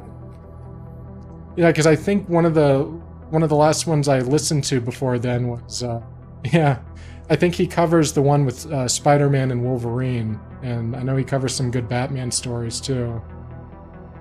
Yeah, he's good, I like him. But yeah, Beast very early on, I much prefer like the Beast that we get in X-Men animated series. So I'm curious when that shift happens for Beast. If it's when he goes fully blue, if they define his character a little bit. Because out of the group so far, Beast has like the least amount of personality. So him turning out to be like a brainy scientist is definitely a plus. Because right now he's just kind of a creep. The angel can keep his wings. I've got my own ways to make time. Here's where the Beast catches the New Haven commuter special to Westchester. Just give me a wall with deep enough ridges to sink my toes into and watch my steam. Better hurry, I hear the train coming now. Right on schedule. just like me. I even got a train ticket if the conductor doesn't mind climbing to the roof of the car to punch it. Meanwhile, the angel suffers a temporary setback as he lands for a moment to rest his overtaxed wings. Jesus Christ. Look, it's the angel. Hold him. I want his autograph. Autograph nothing. I want to kiss him. Girls, go, I'm in a hurry. Oh, come on. Well, it looks like the high-flying angel could use a little help from the earthbound Marvel girl. So she's just like running on the street as this is happening, or? Yeah, she is. That's hilarious. We got Beast taking a train, Angel had to rest his wings, but Marvel girl caught up to... So, how fast does he fly if she can catch up to him on foot? Questions for later. Fun time's over, chickadees. This isn't Sadie Hawkins Day. Careful, Genie. Remember, Dr. X told you not to strain your teleportation powers.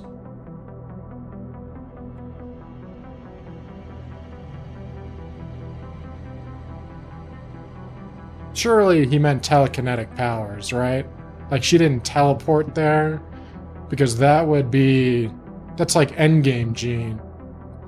I'm gonna assume she means like teleport as in pick up these bitches and place them somewhere else. I'm sorry if you're forcibly putting yourself on somebody. Yeah, I got bad news for you. You're not a good person. We're flying. Wow, his kiss is more powerful than I thought. He didn't kiss you. You kissed him, freak. There, if you're looking for romance, try a movie. Oh, that's fair. Yeah, fuck them. Putting their hands on my man like that. Thanks, beautiful. But did you have to be such an eager beaver? I was beginning to enjoy it. Alright, never mind. You're all scumbags, I guess. Warren Warrington III, will you kindly remember you're an X-Man now, not a schoolboy Romeo. If you... Oh, I feel faint. Naturally, Janie. The prof wanted you not to move anything that weighs more than you can physically carry. But fear not, fair damsel, you can relax in my arms. Can't just give a girl a ride. Always gotta make a comment. Meanwhile, Cyclops and Iceman are interrupted by a startling sight. Iceman, look at that wall. It's going to crash down on that construction crew below, and we're too far away to help. By the way, if you're wondering why I'm giving Iceman a sort of gay voice, it's because he's gay. So it's... he's a little bit of a stereotype. I don't know how to do it any other way. Some of the stuff he says too kind of makes it work better. Speak for yourself, Sonny. Just wait till I lift my power visor. Shield your eyes, Bobby. I'm giving it full intensity. Instantaneously, as Cyclops' power blast strikes the falling wall to the bricks and mortar turn to a harmless fine powder. Holy cow, look at that!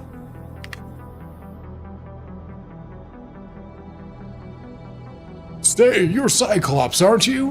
One of the X-Men? I never thought you jokers were for real. Put it there, pal. Yeah, none of this love lasts for it at all, does it? Like, these people have such short memories. Like, how much did it take for them to be like, nah, fuck these guys? Yeah. This would be, yeah, no. These are blue-collar workers, man. At best, they'd be like, did these gay guys just save our life? Like, that would be more realistic to what life is like. Hey, if not for you, fella, we'd be pinned under that wall by now. How did you do it? Sorry, gents, haven't time to explain now. We're on a mission. What is this, a gag? I shake your frozen hand and look what happens to my glove. That's the way the cookie crumbles, chum. My gloves, too, are turning into ice cubes. What the fuck? That's hilarious. But not for, like, the reason I think they wanted it to be. Or maybe it was.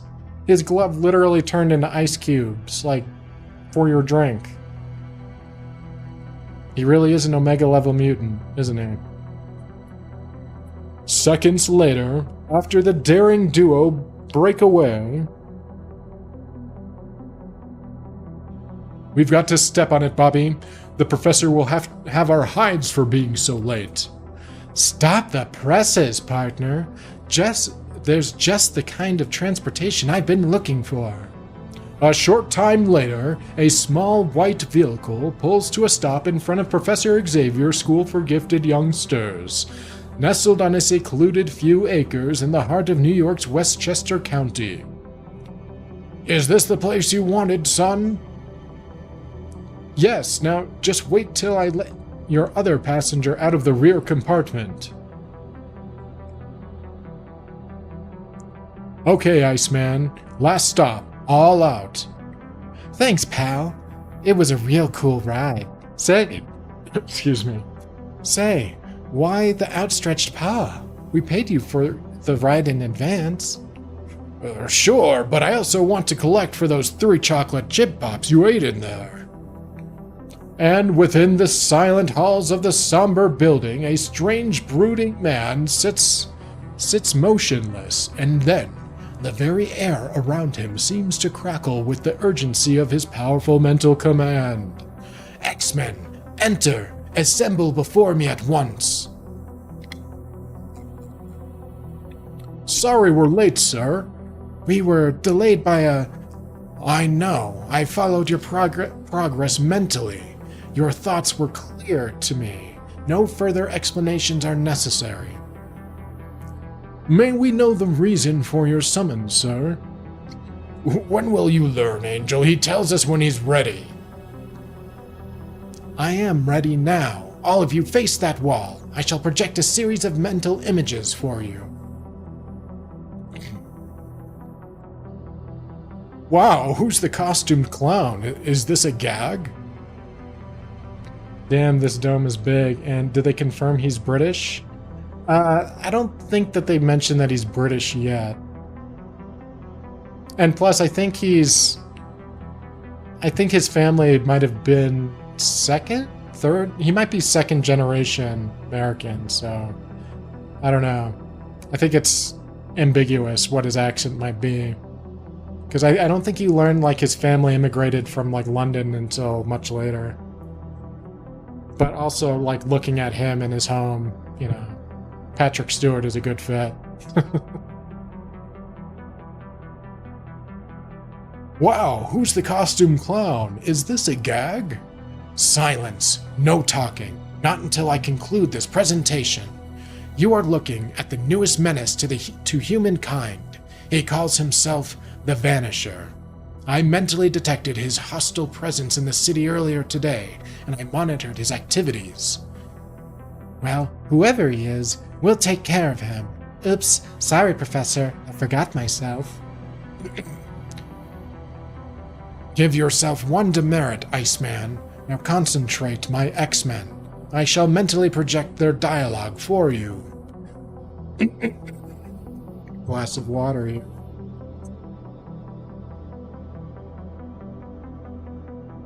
Well, more like a medal of water. Is that how you say it? A medal of water? Use a metal cup.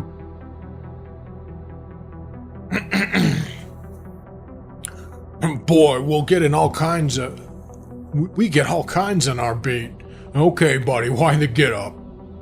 There is no law against wearing a costume, and you know it.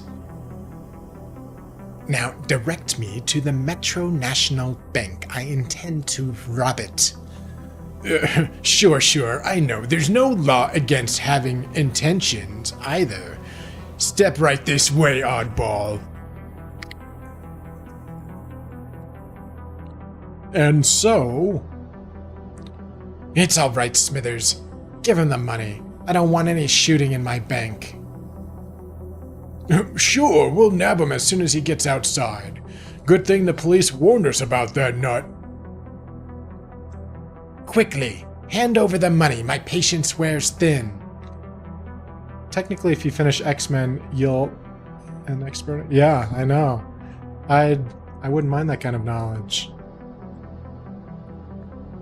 Who doesn't want to be like Benny and Rob? So, sorry to interrupt the story, but it looks like they're doing a... So it's basically a sting. They're saying like, so this freak is dressed as a villain. He wants to go to the bank, and he wants to rob it, but we can't arrest him because he hasn't done anything. So bank's that way. They called ahead. They were ready. I mean, at that point, though, they didn't need to give him the money in order to arrest him. At that point, he's got the gun out. They just really thought this guy was a fool, I guess. Maybe he is. Quickly, hand over the money. My patient wears thin. A nice tidy sum. I imagine this will do for a start. He's really not worth it. He put away his gun to count the cash. No chance of anyone getting hurt now. Let's take him before he starts cutting paper dolls. And now, let us see if you still think me mad after I have vanished. Where'd he go? He disappeared into thin air. My money, it's gone. Help, police. Thus ends your briefing, my X-Men. That is the foe you will encounter, the Vanisher. How did he do it? Is he a mutant like us, sir? That remains to be seen, but I suspect he is. Oh wait, no, that was Cyclops saying that. Pretend I was Cyclops. And so what? Mutant or not, we'll handle him. Wait till he gets a taste of my machine gun ice pellets. Sawee! Marvel Girl, quickly, show me how you would defend yourself against an attack such as Iceman's. Go to it, Gorgeous. Teach that immature idiot a lesson once and for all. Jesus. Gorgeous? You know how quickly that would piss me off? Like if I was working with a group of women and they were like, hey, big dick, why don't you see what you can do? Like, thanks, but fuck you? Like... It's simple, sir. All I need to do is use my mental power of teleportation to gather up the ice pellets. Okay, so they're confusing telekinesis with teleportation. I mean, I guess it's not technically wrong. Like, I could make the argument I teleported from one side of this camera to the other side of the camera, right? It'd be stupid to describe it that way, but... So, I'm just gonna... They're just abusing the word teleport. It's simple, sir. All I need to do is use my mental power of teleportation to gather up the ice pellets, and then hurl them right back at our impetuous frozen friend, like this. Hey, look out! Ooh, good thing I was able to whip up an ice shield when I need one. But that's not fair. We didn't have a shield to use. Enough. Give me your attention now. Such battering tactics will do you no good against a foe like the Vanisher. Well, then what? I suspect that the Vanisher is a mutant, even as we are. That means he was born with a special power. In order to combat his uncanny power, you will need a specialized form of training. Therefore, I want you all to enter the Danger Room. The Danger Room. A huge, unfurnished chamber which houses countless hidden panels. There is so much wrong with the Danger Room on a fundamental level. I don't even have enough time to complain about it. Is it technological? Is it a psychic vision? Is it a little bit of both? Is it actually manifesting. I don't know. It's like the longer the danger room exists, the more it pisses me off. It's like, why do you need to do anything if you could just generate like things to fight with actual, I don't know. Again, it's not complain all day. I love to hate the danger room. That's it. Let's see, Angel, your test shall be the first. You are to fly to the center of the chamber and circle the room at top speed. Prepare yourself for missiles which shall hurtle towards you unexpectedly. Roger, sir. There go the first few missiles. So far, this test is a snap. And now that you are relaxed and off guard, quickly pretend this missile is the Vanisher and catch its speed and catch it before it eludes you. Oh wait, I gotta do the noise. Snick! It's the same noise they use for Wolverine, right? Snick!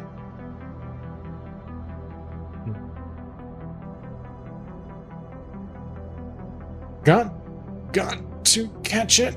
Got to crack. I failed and it was too fast for me. Exhausted. Too great a strain. Can't stay aloft. Must rest. Retrieve Angel. Bring him to me instantly. Heart blood pressure. Both satisfactory. But we must build up your resistance. Yes, sir. The Angel has high potential. We must see that he attains it. I'm your boy for high potential proof. Say, that sounds like a breakfast cereal. Beast of today would never say shit like this. I'm your high potential proof. Say, that sounds like a breakfast cereal. I mean, I'm not saying he won't crack jokes. Just saying, he seems way smarter now. For good reason. Very well, Beast, I shall test you next. Oh, I'm wise to those old mechanical hands. I can dodge them easy. Of course you can. You get more difficult to trap every day. That's because I'm smarter than the others, huh? No, merely more overconfident. Hey, where'd this hole cut in the floor come from? Got to find a way to save myself. My arms, if I reach out, press against the sides, they'll hold me. Ugh, I gotta strengthen myself out. Tense my muscles. It's agony. My arms are killing me. But I gotta stay with it. I can't flunk this test. Can't. I'm in position. Now. 1, 2, 3, go. Beast, you did it. Hey, now, what's going on? You just relax, Hank. You've been under enough strain. I'll help you down gently. I'd like to help that big gorilla with a cactus plant. Well done, Hank McCoy. Your muscular tensile strength is increasing at a most satisfactory rate. And I thought you were just testing my reflexes. Boy, you're always one step ahead of us, sir. And it's lucky for us that he is, Beast, considering that we have to put all our destinies in the hands of Professor X.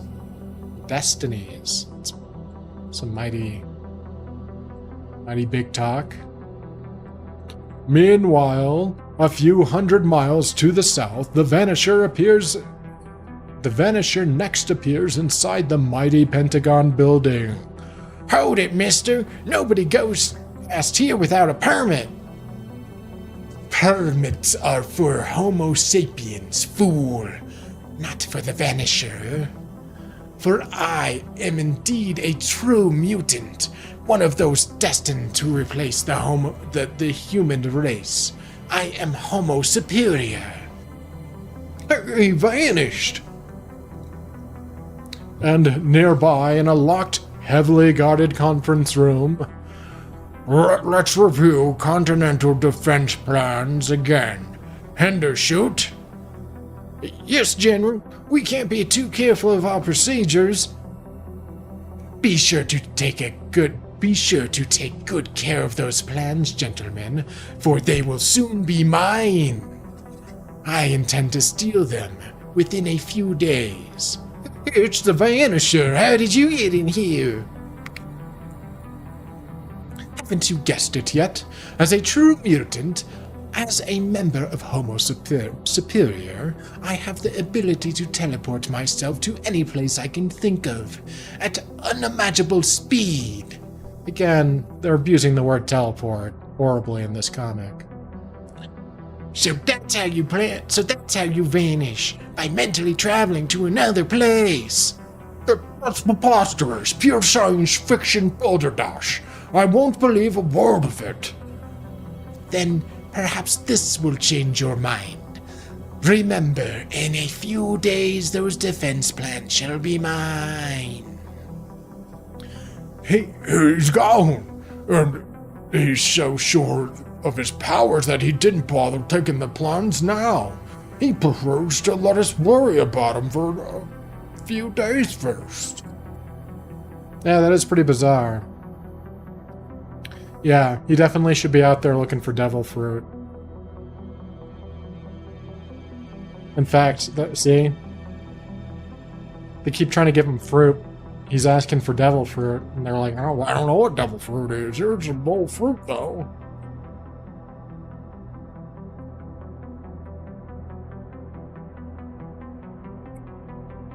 look at this king. This man is a king. He's even got the little fancy cigarette thing, you know, the thing with the cigarette on the end. Light it, peasant. Light it for the Vanisher.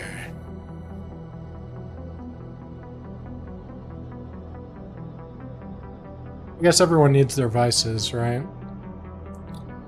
Later, after reading of his incredible exploits in the newspapers, every Desonin of the underworld who isn't in prison flocks to the side of the seemingly invincible Vanisher. Oh, so they're all scumbags. Huh. Name your terms, Vanisher. We're with you.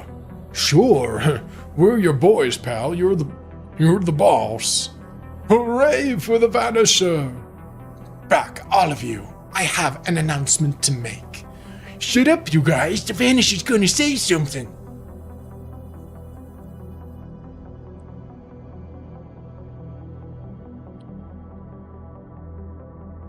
It is only fitting that Homo Superior should be served by the inferior Homo Sapiens. Therefore, I shall allow you to become my lackeys. 3 cheers for the Vanisher. Yeah, and with him on our side, we'll never go to jail. I have already announced to the Pentagon that I intend to steal the Army's continental defense plans. I'll give them a while longer to marvel at my power, and then, before they know it, the plans shall be mine, and then I make my next move, the most daring move in the history of crime. Meantime, the training of the X-Men continue. Are you sure it's safe to let Marvel Girl handle so heavy a weight, sir? Nothing about our little business is safe, Cyclops. Now be silent, I must concentrate. Growing tired, can't hold the weight much longer. Too large to hurl away, it will fall on me. What can I do? She has reached the point of no return. Cyclops, to her aid. Yes, sir. Hold on, Genie. Just let me lift my power visor, and then... Hurry, please. There, little lady. It'll be a long time before that testing device can bother us again. Oh, Cyclops, what would have I done without you? Bobby, stop. Oh, I know it's her. Bobby, stop. What are you doing? Oh, Cyclops, what would I have done without you? Rats. Any one of us could have saved you. Here, Cyclops, if you're such a gallant prince, charming. Here's a nice icy horse for you to ride on. It's like the ways he's jealous is weird. It's like he's... See, this is like, I'm my new headcanon is that he's a gay guy in the closet, so his big idea is like, they'll never find out if I act like a jealous bitch right now. Like, I feel like that's the kind of energy it's giving. It could have been me. Yeah, I totally like her too, guys. See? I'm like you. Minutes later, after Professor X has restored order... How's this for an emergency grapple? Fine, Bobby, but keep it quiet. The professor is thinking. Professor X calling FBI Agent Duncan. Do you read me, Agent Duncan?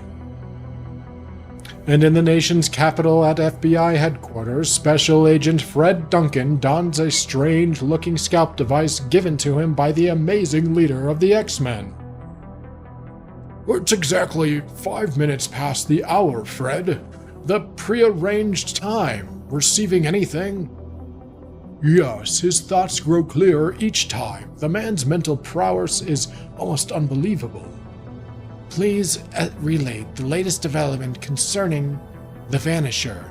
Your psionic headband will magnify your brain impulses enough to be intelligible to me. The Vanisher has threatened to steal our continental defense plans. We are expecting his attack at any moment. And they are at the Department of Special Affairs. Very real sounding place. I shall contact you later, over and out. I suspected that might be his likely next move. No shit, he literally telegraphed it to everybody. It's not, there's no mystery. You guys didn't telling each other anything. Useless. You have the technology to do brain-to-brain talking, and you... Like, it could have been done over the phone, right? Like, there's no special information there that needed to be Whatever. It just works. Attention X-Men. We depart for Washington, D.C. within the hour. Remain in uniform and assemble at the garage within 5 minutes. That is all. Guess that means we tackle the Vanisher, right, sir? What chance does he have against all of us?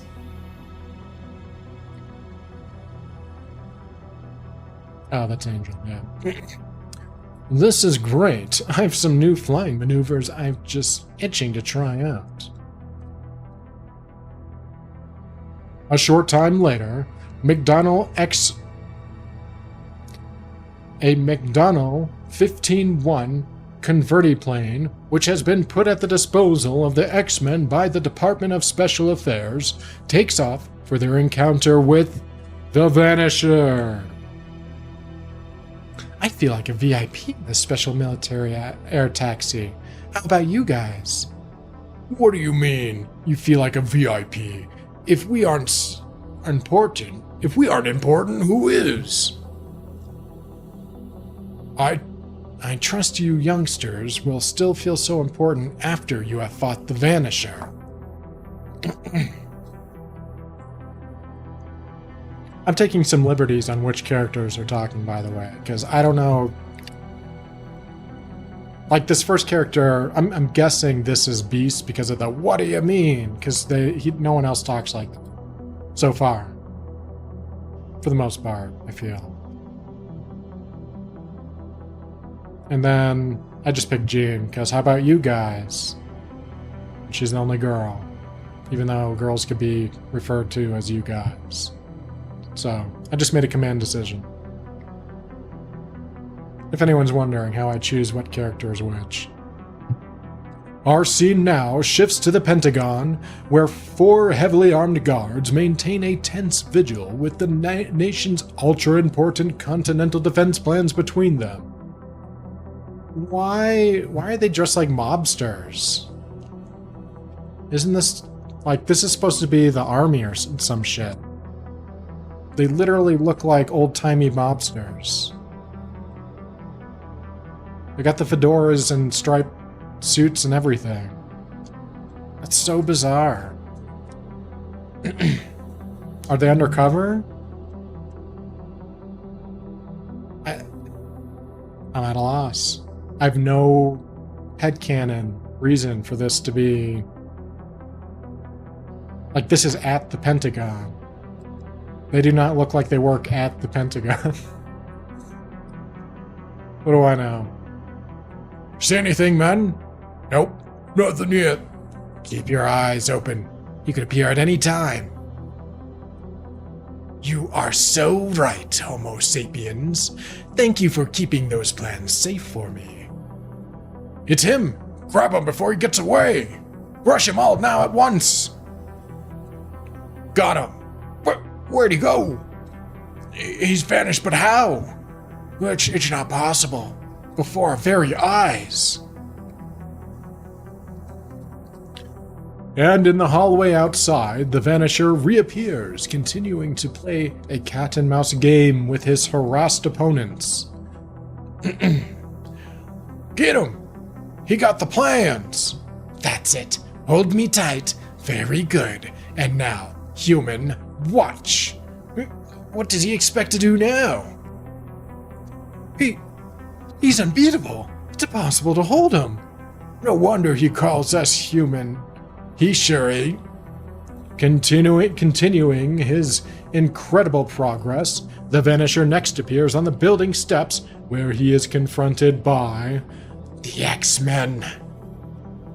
At your service, mister. Now drop those plans. He's a true mutant. I can feel it. I can sense it.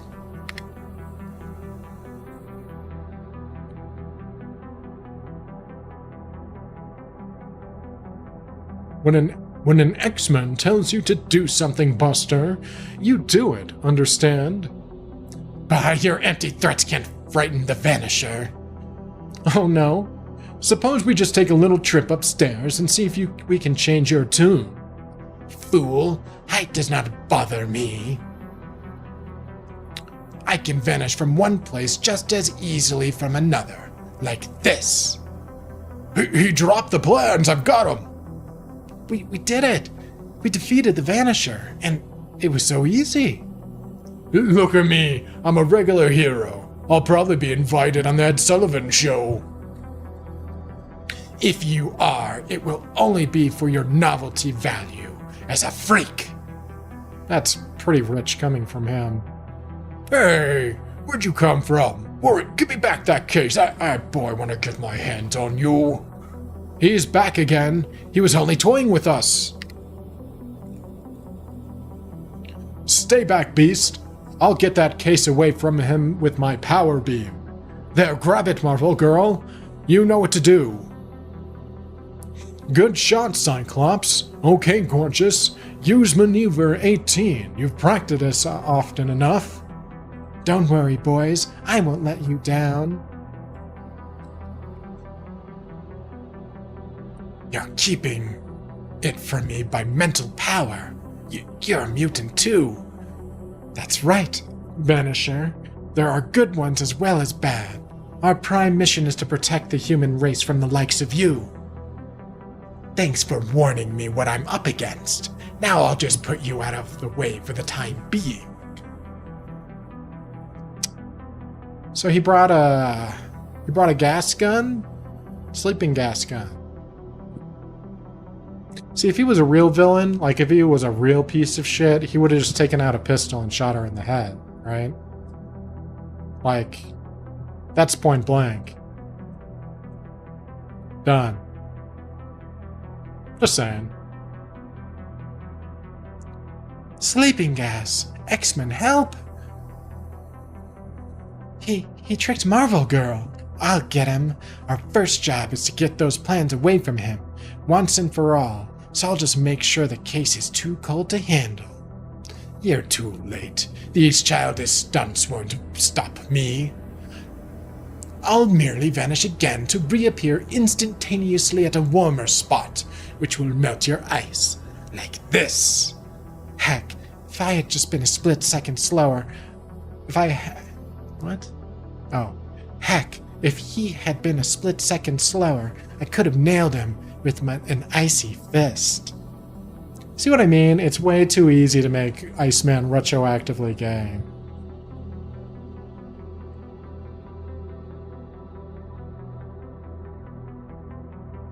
I see why they did it. Dean, are you okay, kid? Yes, but what about the Vanisher? He got away, plans and all.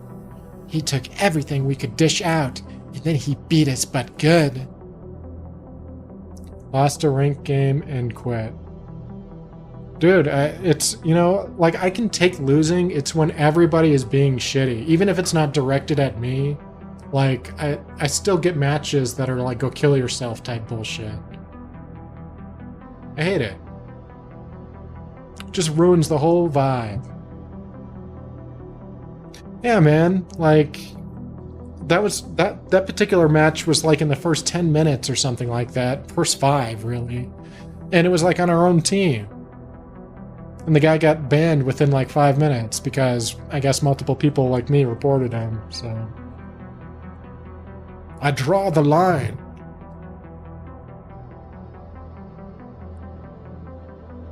Maybe this will teach us not to think we're so unbeatable. Professor X was right. We still need more training.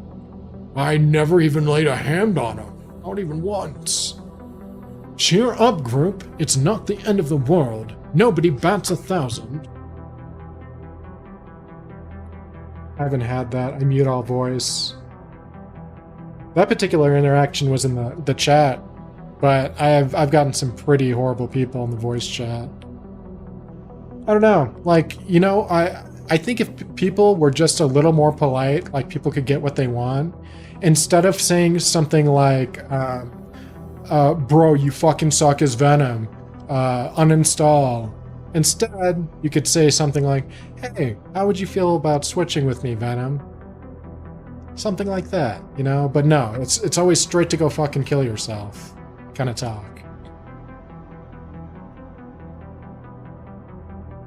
It's like Will Smith and what's his face, you know? Like, instead of blackballing the dude from Hollywood, no, let's go full caveman and fucking try to bitch slap somebody on stage. Like, I feel like that's the mentality people have with Marvel Rivals, that Will Smith piece of shit energy. But maybe I'm taking it personal. Next day, the news of the X-Men's defeat spreads like wildfire. Extra, extra, Vanisher makes monkeys out of the X-Men, extra. And the headline says, Vanisher steals defense plans. X-Men fail in attempt to halt theft. I knew it. The X-Men are nothing but overrated phonies. If they were really so great, they wouldn't keep their identities a secret. And as the hours speed by, tempers get frayed, nerves get raw, as panic seems to mount among the populace. If there's no way to stop that Vanisher, I'm all for skipping town. No tell what to do next. What good will running do? He could be anywhere. There's no place that's safe. What is this, the fucking Middle East? There's literally no women on the street? Too busy having our babies, I guess. They say he beat the X-Men without even half trying. Can you imagine how powerful he must be?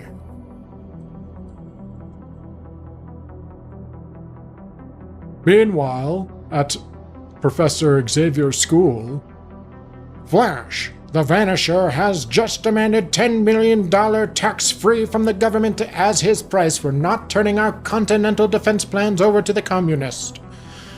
It's pure blackmail, on the largest scale ever attempted. I was right next to him, and I couldn't lay a hand on him. How long has it been? I imagine it's been days, and that's all he's been saying.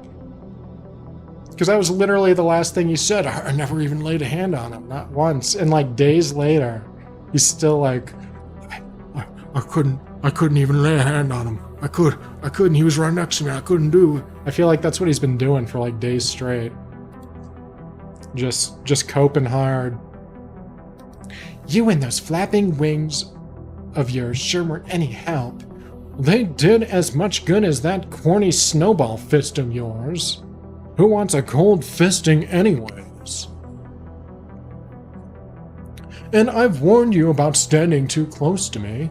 I hate chills. Here, this will thaw you out a little. Hey, knock it off. What are you trying to do over here, you overgrown parakeet? Here, this quick drying liquid ice will slow you down. Defrost that if you can. Quick drying liquid ice. I'm going to use that, but I'm going to use it for a different thing. You guess what it is. Call me a parakeet, will you? Just wait till I get you alone, you talking Eskimo pie. It's an Eskimo pie. It sounds vaguely racist. Hold still, Angel. I'll have that melted down in no time. Easy, Cyclops. Just melt the ice, leave the wing, huh? I'm pretty sure that's not how Cyclops laser beams work now. Because he called it an energy ray in the first comic. And I'm 90% sure they turn into concussive blasts. I think. Like, it can heat stuff, but it only does it through extreme fiction because it's a concussive blast. I thought.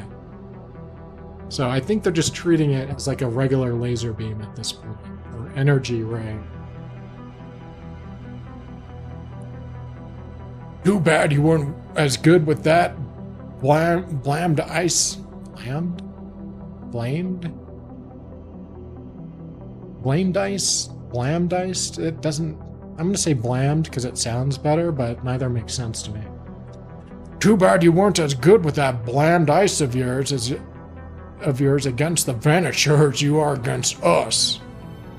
Come to attention immediately, students. I have had enough of your childish antics. Turn and face me, all of you. I have left you to your own devices until now. You actually have not done badly considering for your youth and your lack of experience, for you were up against a most powerful foe. But the time has come for me to enter the picture, to show you that sometimes brute strength is not enough. Cyclops, what do you figure he means by that? Quiet, beast. We'll find out soon enough.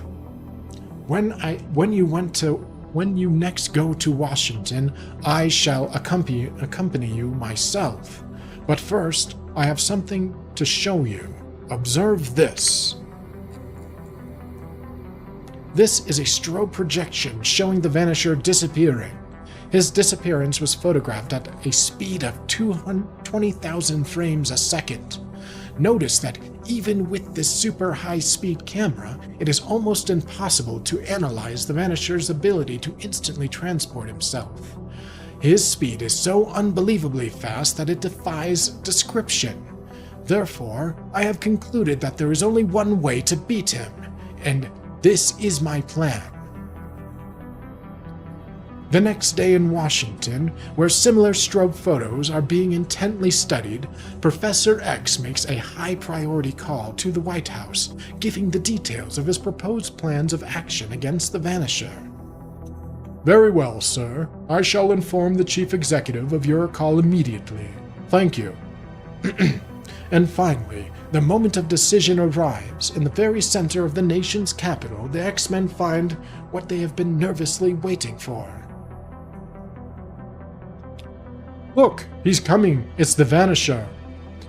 He's got a small army of hoods with him. You wouldn't think he'd dare. There'll be no problem for us to handle. It's the Vanisher himself we must be wary of.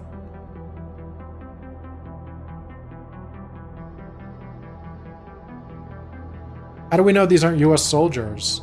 Based on the guards we saw earlier.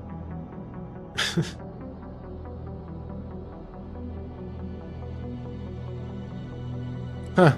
There's a little error here. It looks like, you could tell, it looks like this was probably supposed to be Cyclops originally. Maybe. Let's see.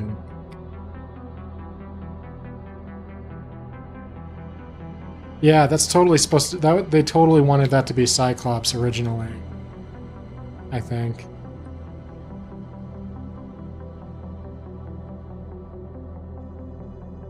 I don't know. I could be wrong. But I guess it's Warren talking. Stand fast, X-Men. Remember our orders. See, it even feels like a Cyclops line. I'll give you costumed juveniles exactly 10 seconds to clear out of here, or suffer the consequences. My business does not concern you. I have come for my $10 million. They will not dare refuse me. I don't like it. How come there aren't any troops or guards around?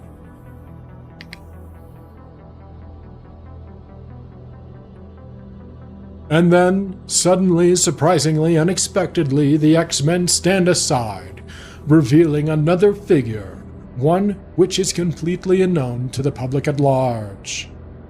The time is now, my X-Men. Assume your positions. Vanisher, I give you one chance to surrender to me. Otherwise, I shall have to counter your power with a force which is greater, far more terrible. What, you, a helpless human, alone and defenseless, who dares threaten one who has defeated the X-Men? Let me laugh at you before you pay for your insolence. Laugh while you can, evil one, for I am not a helpless human, but a mutant even as you. You cannot even guess the extent of my power, power which is even now being directed against you. His eyes, his voice. What is it that fills my soul with dread? I must escape his presence. I must vanish before it is too late. What has happened to me? I cannot control my power. I cannot vanish. Wait, what has become of me? What am I doing here? Who is this man who faces me? Tell me. Please tell me, who am I? Please do not harm me. I am weary, so weary I must rest. To think, to learn who I am, what I am. I don't get it. 1 minute he was all threatening all of us, and he's like a helpless child. He will trouble us. He will trouble us no more. But then, sensing that some terrible mishap has befallen their leader, his armed band of criminals come toward the X-Men, thirsting for revenge. If they harm the Vanisher, then we lost our meal ticket. Get him!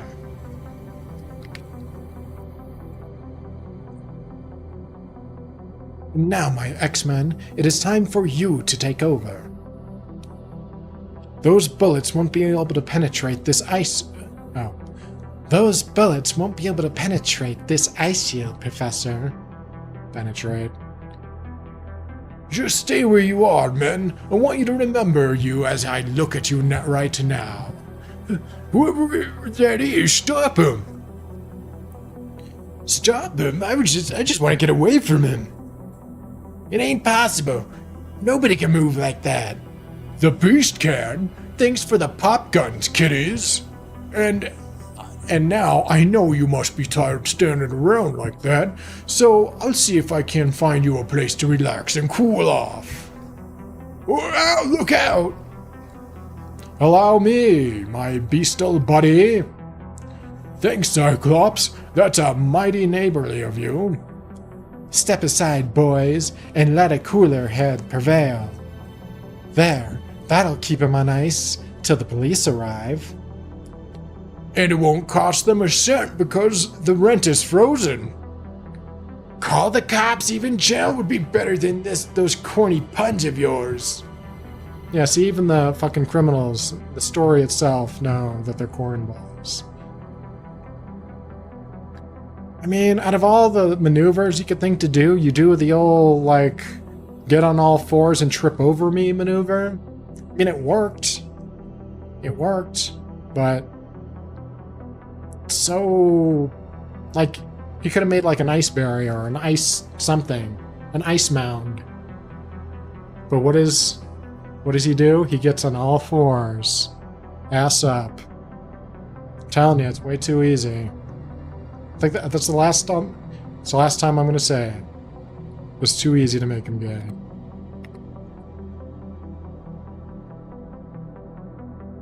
It's uncanny. The professor defeated the Vanisher by mental power alone.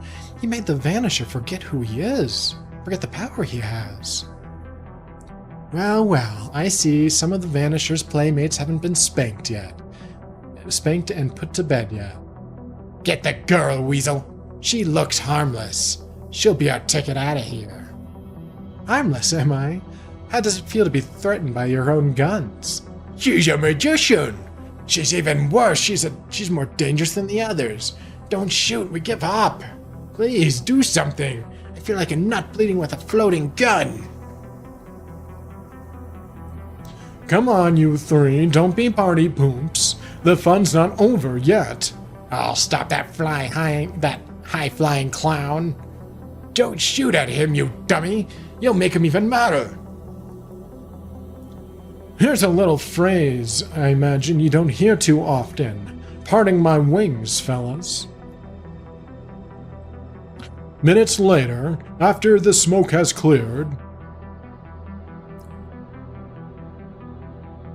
You shouldn't be this close to all that action, mister. You're lucky you weren't hurt. Somebody get this man out of here. Hands off that wheelchair. We'll do it. Imagine if they knew you were the leader of the X-Men, sir.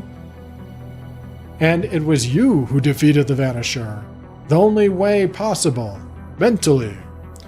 Always remember, my X-Men, my greatest power on Earth is the magnificent power we all of us possess. The power of the human brain.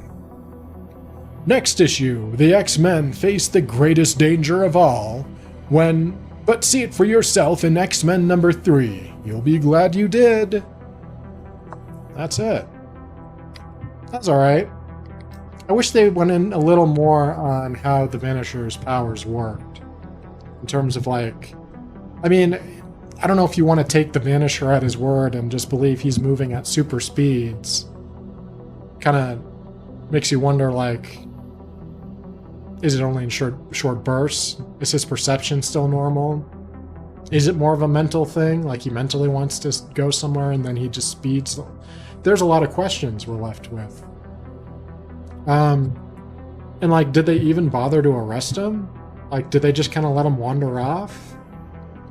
Because I don't believe, the professor would lobotomize somebody permanently, but something, I don't know. It also doesn't seem like the first time he's done it either, so. Curious. I want to see when the last time we've seen the Vanisher. Weasel? That's not like Weasel as in... Okay, no, just a guy named Weasel. Okay. That would have been fucking great if that was the Weasel from Deadpool. There'd be no reason for it, but... Oh boy, yeah, so the Vanisher got a little redesign there.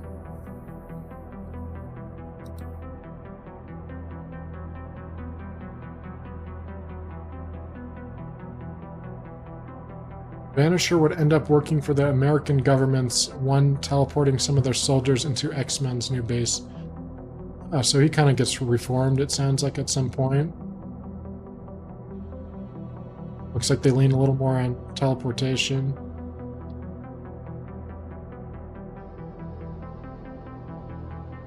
Alright, well, I'm not going to read too much because I don't want to spoil all of it for myself here. I think we got time for at least one more comic. Maybe. Let me see how long it is.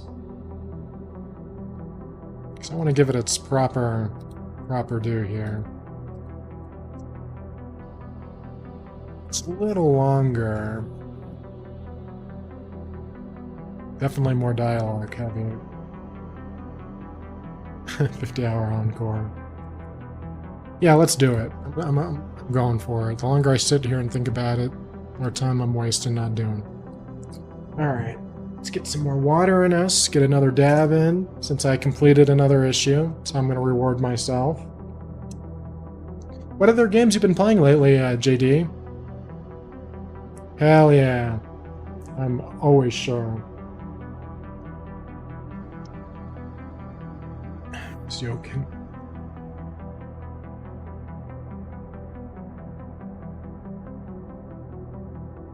And I gotta think of a good blob voice, like, I'm the blob. Yeah, every time I look at Rust, I think to myself, like your experience, and I'm like, pass. I'll wait for someone to hold my hand on that one. Oh, you know what I tried doing over the break? I tried setting up my own dedicated server for Ark. But let me tell you, man, they make that shit as painful as possible to set up for me. Maybe I'm just stupid, but I spent like 2 or 3 days trying to do it, and I swear they make it as difficult as possible, just to force you to rent a server from them or one of their partners. I hate it. So I'm like, I want to get back into Ark, but it's like I get punished every time for it. Like, oh, I'll get into it because there's new DLC. Oh, it doesn't work. It's fucking broken. Oh, well, I hate playing unofficial and getting raped every day. I guess I'll just do my own dedicated server. Fuck you. It just doesn't work, because fuck you. I did everything with the firewall and the ports, and had a dedicated computer for it and everything. So, I'm a little bitter.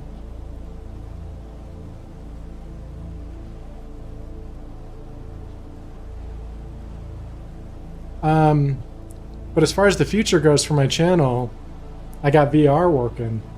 You see, I've had a VR kit all along. I just haven't been using it because it takes a little bit of setup, a little bit of legwork. And I got it up and ready for streaming, so... But it takes a lot of energy to do VR. So I'm gonna wait for a day when I feel like I'm full of vinegar and piss. But for my first VR game, I'm gonna do Arizona Sunshine, the remake that they released. I did a little bit of training, you know, over the break, trying to get good at VR, or at least competent enough to like pick up a gun and shoot somebody, you know. So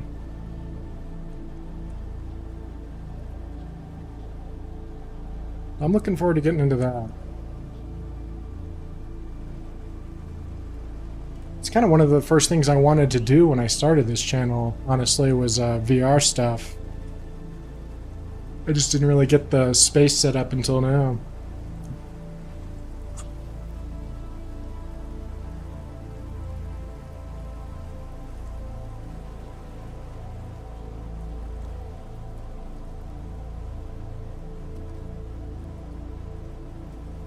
And we're just talking first generation Vive, so nothing too fancy.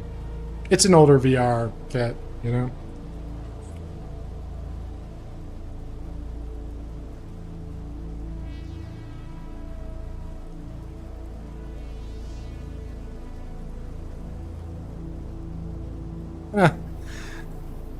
No. So what's your hot take on him? Hero or attention grabber?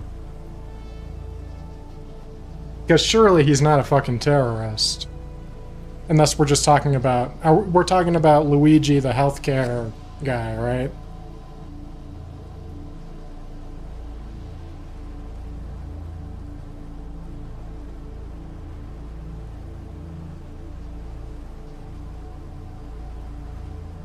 I gotta say, fuck you, bot, but I like your name, Biological Snowplow. But also, fuck you. Yeah, I lean on the same angle. And you can tell how badly certain people want it to be... I mean, you could tell by his police presence. Like, they so badly want him to be a terrorist. So badly. Let me report this fool.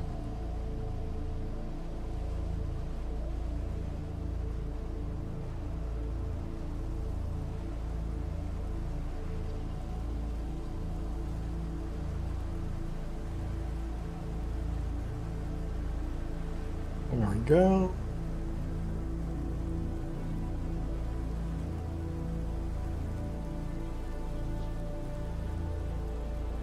I delete the message. Why is it letting it? There it is. Biological snowplow. Account created 11 hours ago. Yeah, good job on the name. Whoever did the name for that bot.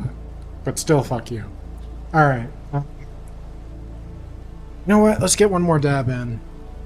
I know it's greedy, but I want to be silly for the blob. I want to be silly in the head form.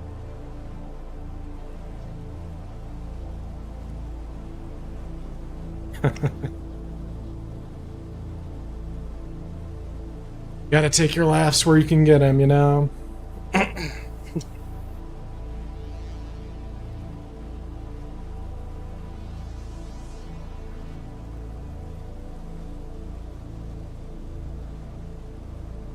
Yeah, you know, and I want to give VR chat a try with Misaki sometime.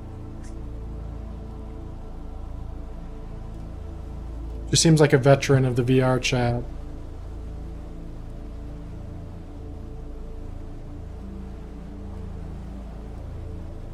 Although, you know, I have to think of an avatar if I do VR chat, like what I'm going to use to, you know, communicate with people. I might get a full body rig too, like a virtual body rigging.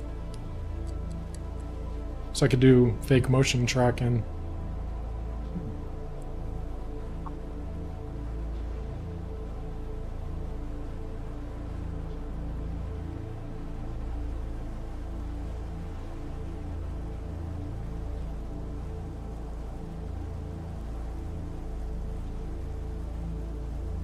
Oh yeah, I'm getting silly. We're getting silly.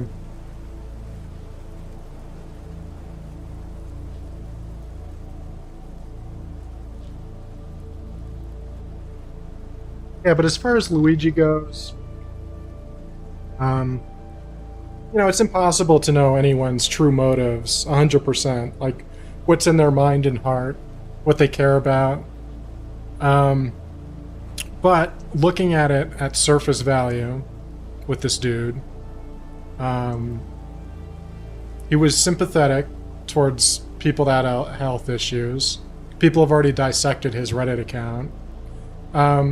He was someone that needed serious surgery for some back condition I think he had, and he was able to get health insurance to pay for it. By all accounts, it looked like he came from a relatively okay family. You know, he was well educated. He didn't have to do anything. He could have just done what many of us do, just keep living our lives and keep our head down the best we can. So, you know, like whether he regrets it now or not, you know, who knows?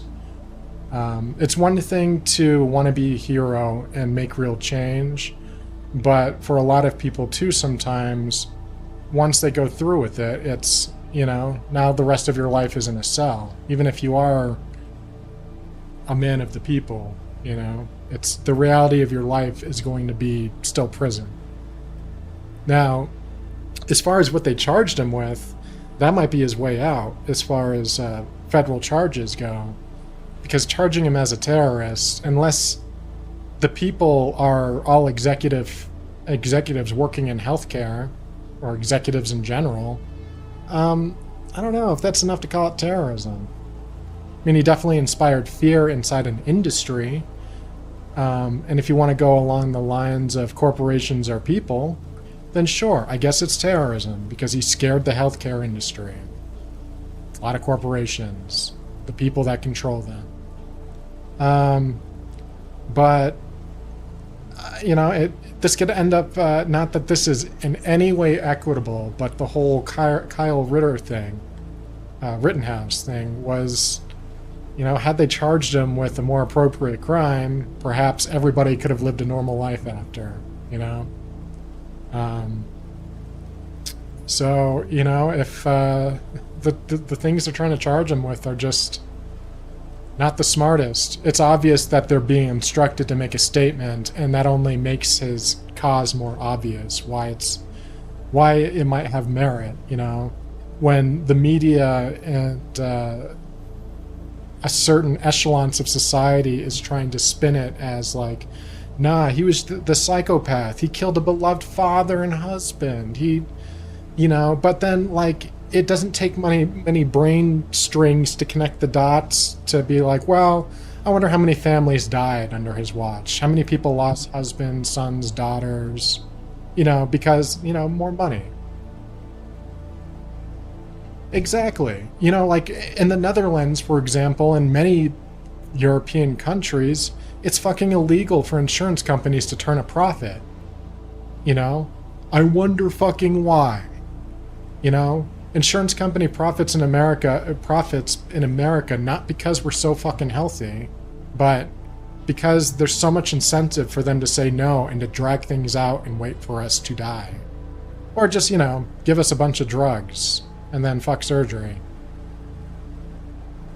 So I hate that healthcare in America is really just a numbers game with insurance, by and large.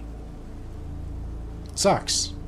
So, do I approve of what Luigi did? Absolutely not. It's not ideal, but when I look at the world around us, at least as far as America goes, and when I see like that people have no other choice anymore, you know, like we're no longer electing people that are going to champion us, you know, not certainly from people that are giving them money. It's so, and when they make things such as for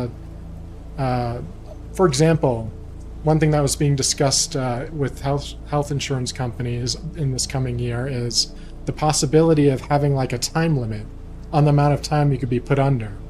So like, for example, JD needs to be put under for important back surgery. Insurance company is only going to cover up to an hour and a half of time. After that, you get to make the decision before that you either wake up in horrible pain and they just kind of keep going, or they just stop, or you know, you pay out of pocket however much money it costs to keep you under, as opposed to paying for it because that's what the whole fucking procedure required. You see what I'm saying? Like, it's not even a slippery slope. It's just people are feeling so down and beaten about it. And inevitably, when people are giving no choice outside of dialogue and voting, and you know, it's violence happens every time. It's predictable. You know, revolutions don't start because people are good, because people are so virtuous and nice. Revolutions start because people don't give a shit anymore. You know, they've had enough. And when left without any recourse, people resort to violence. And I don't like that, you know? So, I'm sure in response, you know, healthcare industry is going to take a good hard look in the mirror, right? And the government's going to start really considering, like, maybe healthcare shouldn't profit so much. Surely, everyone's going to learn such a great lesson from this. Yeah, I know. My eyes are like rolling in the back of my head as I say it. It's, you know, we always seem to learn the wrong lesson right up until we have to change, you know? Like, how many more people have to die before things have to change? I'll get off this rant in one more second. A good example of this is health safety standards at amusement parks and carnivals, right? So it wasn't until, like, I think the 40s or 50s, maybe around that time period, that it was basically a free-for-all, do whatever the fuck you want for a ride. Like, you know, and my God, if it was a carnival, you'd be lucky to see him next week.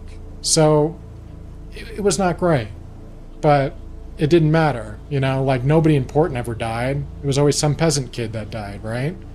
Up until some senator took his young son to an amusement park ride, wanted to ride the roller coaster.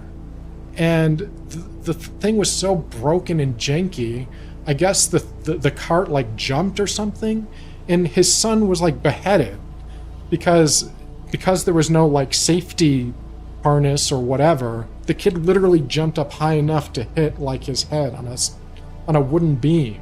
Fucking beheaded. And then mysteriously, out of nowhere, nationwide laws appeared for safety standards at parks and other things. So you see where I'm going with this? Like, it's not until somebody important is affected that meaningful change seems to happen. I'm getting cynical living in this timeline's country, man. So I'll leave it at that. It's unfortunate what happened with Luigi, but it's getting less surprising every day, seeing what people are getting away with, what's being allowed, what's being cheered on even.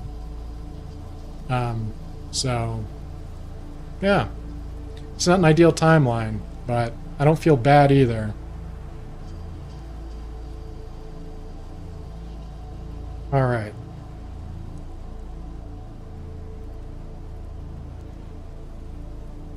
Dude, I mean, the whole angle that he was a beloved father flies in the face of his actual life when he's been, like, separated from his wife for 2 years.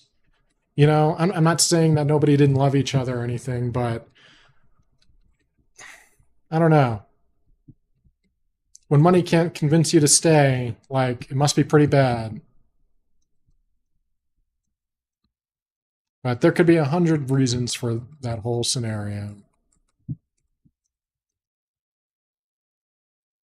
could be misinformation for all I know. Alright, I need to find... Yeah, let's get this on for music. Good old Evil Morty backstory music. Alright, let's get some interesting facts out of the way here. This was released in November of the same year. November 5th, 1963. So what was their publication dates then? November, July... Oh no, it was July, September, November. Okay. And the same people as last time, as far as art and writing and... Alright, let's get into it. Once again, let's appreciate this nice cover. Yeah. No, they got rid of the. Now it's just X-Men. The X-Men battle the Blob, one of the strangest super foes of all. The newest Lee Kirby super spectacular Beware of the Blob 24 pages of thrills. The X-Men, the teenage superheroes who have taken America by storm. Storm's not in this yet. Hey. Hey. Where my comic? What do you take me for?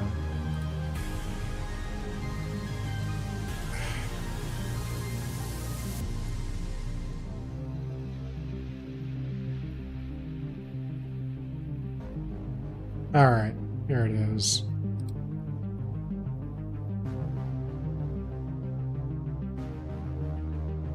Alright, the title again. You have never seen a supervillain like the Blob. We promise you that, of all the great Marvel epics, this may be the greatest. I don't know that I would call a big mean fat man like the most original villain. But he's lasted a long time. Shit, this is the 3rd issue, so the Blob is like he's one of the original characters. I never really thought about it that way.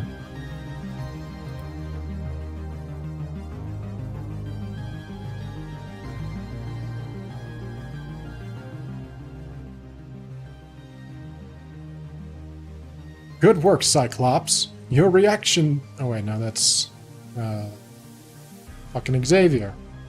Good work, Cyclops. Your reaction time has speeded up 3% since last week.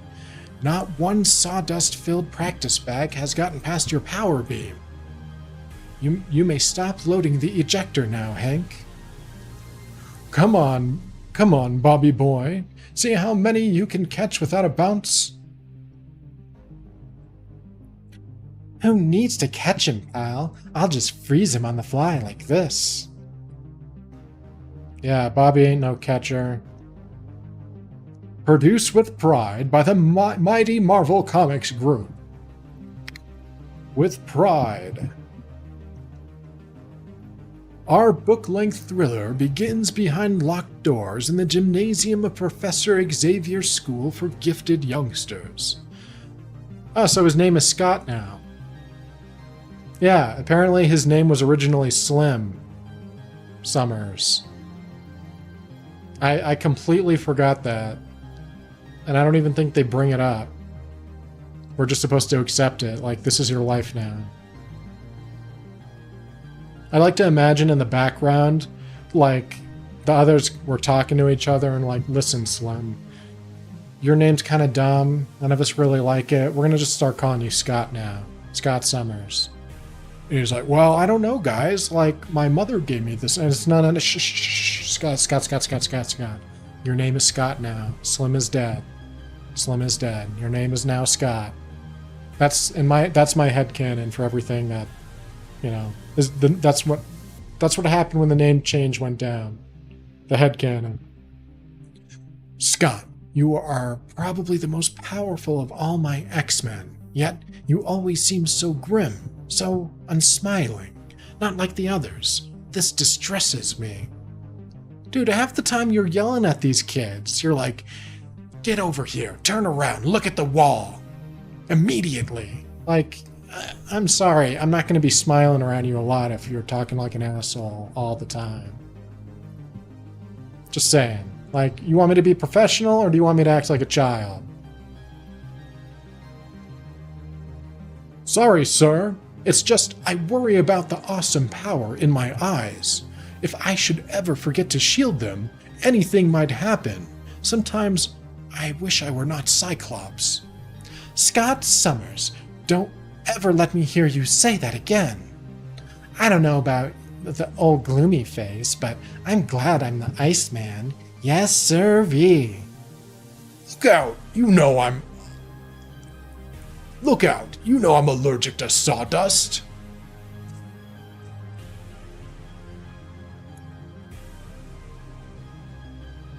Little man, did anyone ever tell you that you are a feathered brain fathead? If it weren't for the fact that I abhor violence... Okay, so this is kind of like a little more of what I know of the current Beast. Like, he's a pacifist at heart. Like, he fights when, you know, when he has to. Sorry, Beast. You're wasting your time. Flattery will get you nowhere. That muscle-bound bookworm is too nice to you, short stuff. This is what I do if you trying to bug me. Yeah, see, now they're saying he's a bookworm. It is all being shoved in rather quickly. Like, we're just supposed to take their word for it that he hates violence and is a nerd now. But I appreciate that they realize they need to distinguish it. It's weird how the Scott's father right now isn't some cosmic being. Yeah, it's kind of weird that he's got a space dad at all. It seems very like... It's like putting a hat on a hat. Like, he's already a mutant, but I'm guessing there were probably some good stories that came out of that.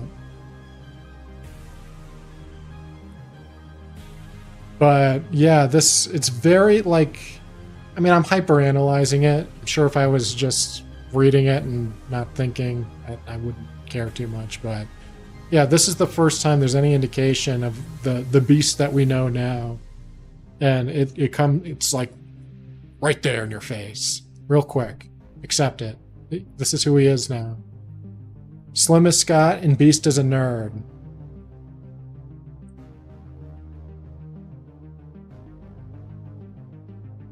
Watch it, I just shine my little black booties.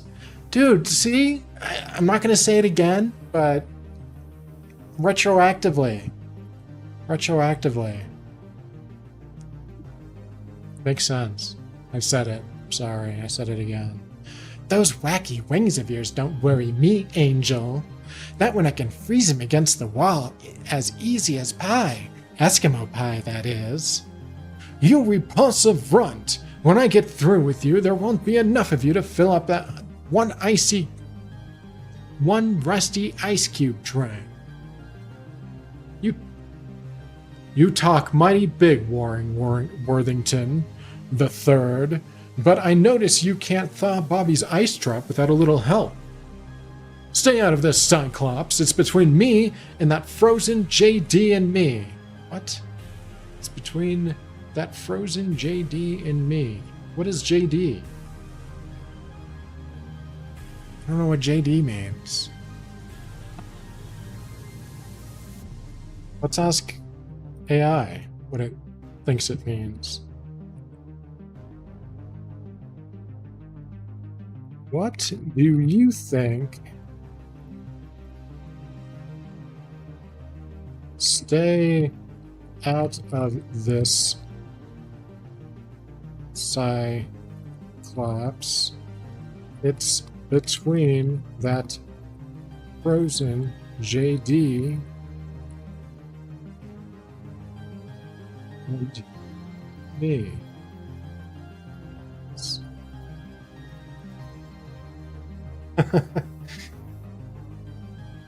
I mean, he did shoot his clue goo.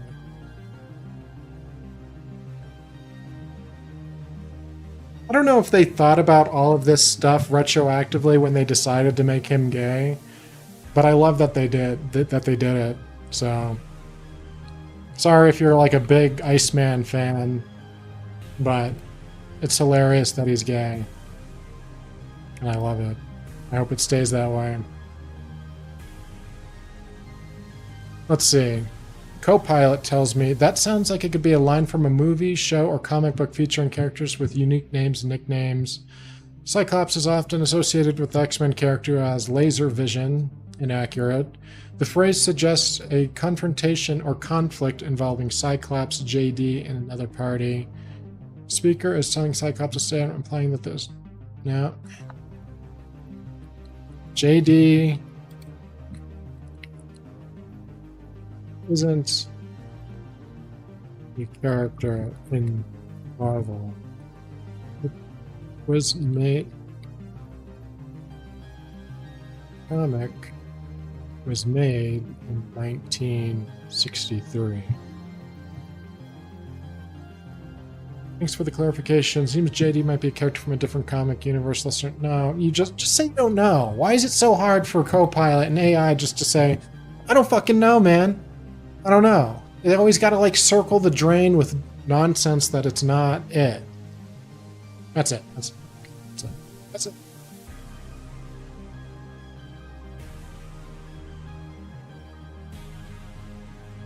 But suddenly, the high-spirited teenager's horseplay is interrupted by a piercing telepathic command from Professor X. Free time is over. Resume your places. The training period will continue. It's Marvel Girl's turn now.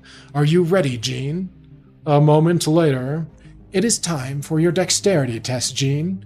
Hold that block of wood motionless in the air. Good. And now see how quickly you can fit it through the various forms on the practice rack. Go! Isn't this rather simple for one with my abilities, Professor? You know the rules, girl. No talking during the testing period. Oh, sorry, sir. See, this is what I'm talking about. Shut the fuck up! Why aren't you smiling, Scott? He might be a little bipolar.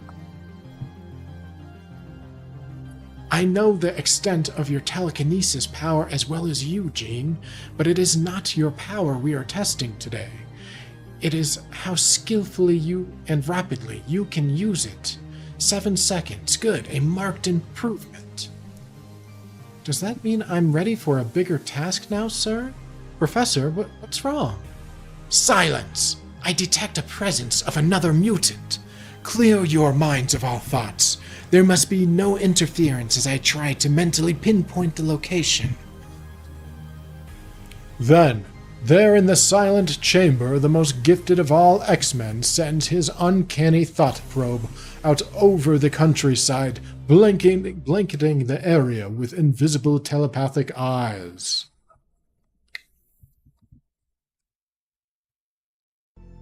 And minutes later, I hope it's a female, one just like Marvel Girl. Boy. Oh, I don't know. Everybody's got to be. Look at her. She's even tired of this shit already. Look at her face. Look at that face. She is over it. She's like, you don't. Like, not everything with a vagina has to circle back to me, guys. Like, that's that kind of luck. Do we go get him, sir? Where is he? Slow down, Iceman. The professor hasn't said it is a he yet. Into your street clothes, all of you. There is work to be done. And so? Why the rush, Hank? He didn't say it was an emergency. I guess I gotta start using my nerdy voice from him now. Because now he's a fucking nerd, right? He literally went from being the heavy. I won't say he was dumb, but he definitely was not a nerd. So now he's the gentle giant now. So I gotta reflect that rapid personality change. I'm telling you, man, that last comic, Jean Grey slammed his fucking head against the ceiling. That's gonna be my headcanon. He got brain damage that day, and like that concussion has been making him smarter and more polite and less horny. So that's my headcanon. On the contrary, WW, first one to report escorts Jean, and that means Hank McCoy. Okay, so he is still horny. I take it all back. He's just more well-spoken now.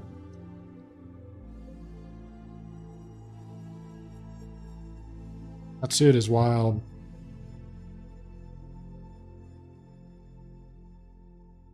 I'll be damned if it doesn't look good. I don't know. Like, that could be Matt Murdock wearing that suit. That'd be perfect. The heck it does. This is Oh wait, no, that's Bobby. The heck it does. This is Marvel Girl's lucky day. I'm teaming up with her this time. Gangway, slowpokes.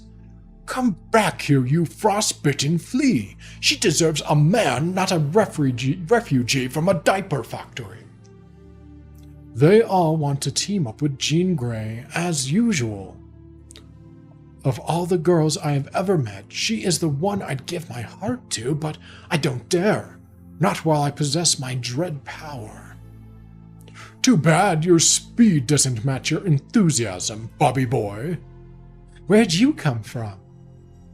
But upon reaching the chamber, the X-Men suddenly stop in their tracks, respectfully, as they see... Don't worry, sir. Remember how well you've trained us. Be careful, my dear. I cannot tell what powers this mutant may possess. He may be a danger to you. See, this is exactly what I'm talking about. He goes from silence, girl, to, oh, be careful, my precious little girl, be careful. You know what I mean? It's a little flip-flopping. Don't worry, as though I could help worrying about the one I love, but I could never tell her.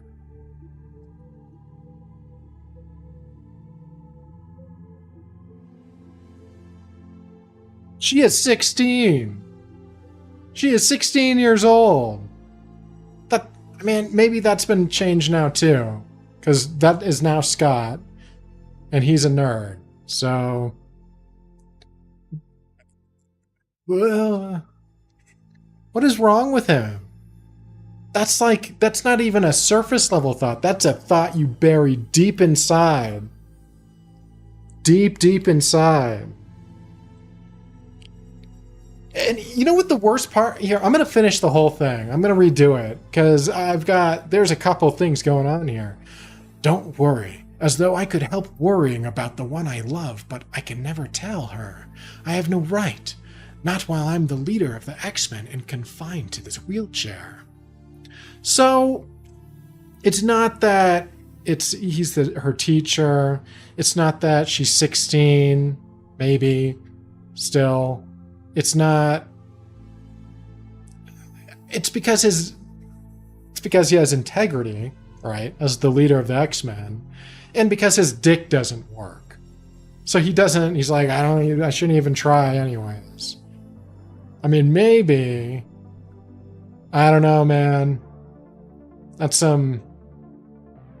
it'd be one thing, like, if he was like, no, I can't do it. Yeah, she's too young. She needs someone her own age. It's, to be like, okay, I got that thought there, but the only reason why he's not doing it, I'm led to believe if he was not the leader of the X-Men and his dick worked, he might have went for it, right?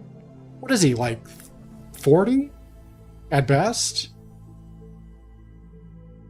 No. There's a power imbalance there. Pass. Ugh. I'm sure that'll get retconned too at some point, but Jesus Christ. Put that in the vault, man. Put that in the vault. Scott, don't look so grim. Come on. You and I will search for the mutant together. What? You want to go with old prune face instead of lovable me?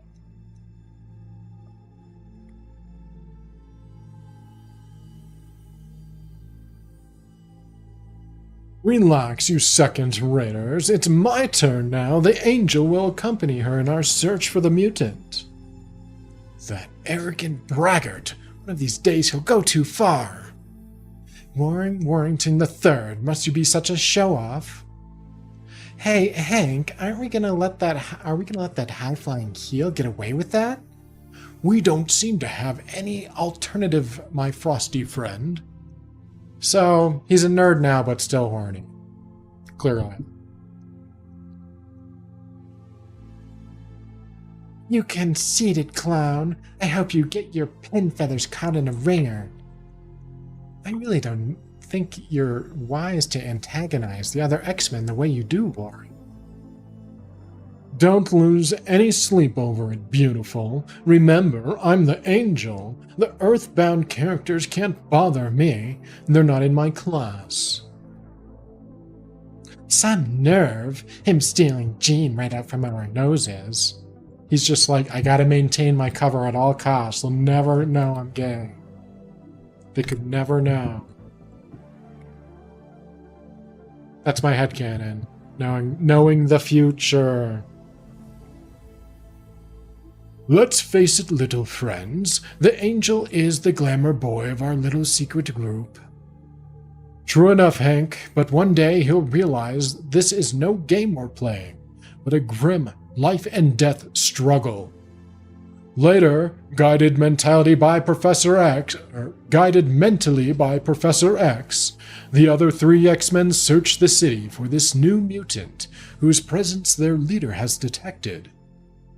Gosh, look at that fella burning a paper just by holding his hand over it. He must have X powers like us. What luck! I found a new mutant first crack out of the box.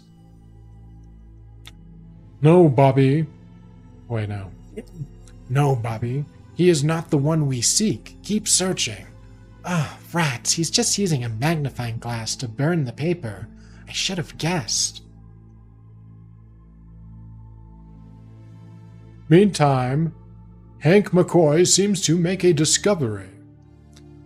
That man is standing on air. I found the mutant. He must have the ability to defy gravity. Keeping vigil till the sun sets, the deceptively gentle beast cautiously walks up the side of the tall building. Good thing it's twilight. Nobody apt to notice me in the gloom. Yeah, so he basically went near immediately animated series beast, personality-wise, like by the fourth comic, or third? Third. But upon reaching the fourth floor, Hank finds... False alarm. He is merely setting up an advertisement display and standing upon the transparent glass shield, which will protect the sign. Kind of sucks to get all the way up there and just realize it then. Suppose it wouldn't take him too long, being him. And what of Scott Summers, the X-Man known as Cyclops, at a nearby carnival? Careful, lad. The mental... Oh, wait, no. I thought that was one of the carnival people. Careful, lad. The mental animations are stronger now. The mutant is very near you. That fellow hitting the targets without looking. Perhaps he is the one with an extra X power. An extra power. I can't wait for them to dump that. X stands for extra. I don't believe you. No, it's just a fraud, a lure to lure the public. I'll teach him a little lesson while I'm here and drain off some surplus energy at the same time. Holy cow! The joint's haunted! I don't know why I did like a little person voice for it, but that's what I imagine. At that moment, Cyclops hears the shrill sound of a barker's raucous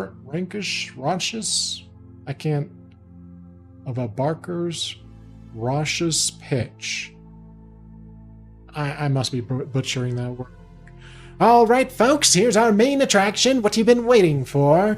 The one, the only, the unbelievable marvel of the age. For only a quarter of the fourth of part of a dollar, you can step inside and meet the Blob.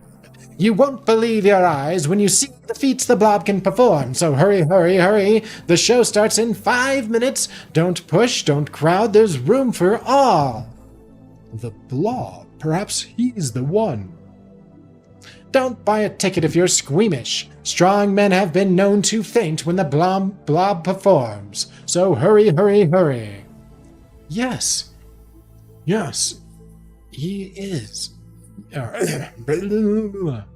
Yes, it is he. He is the one called the Blob. I found him. Kind of seems like he was living his best life at the carnival.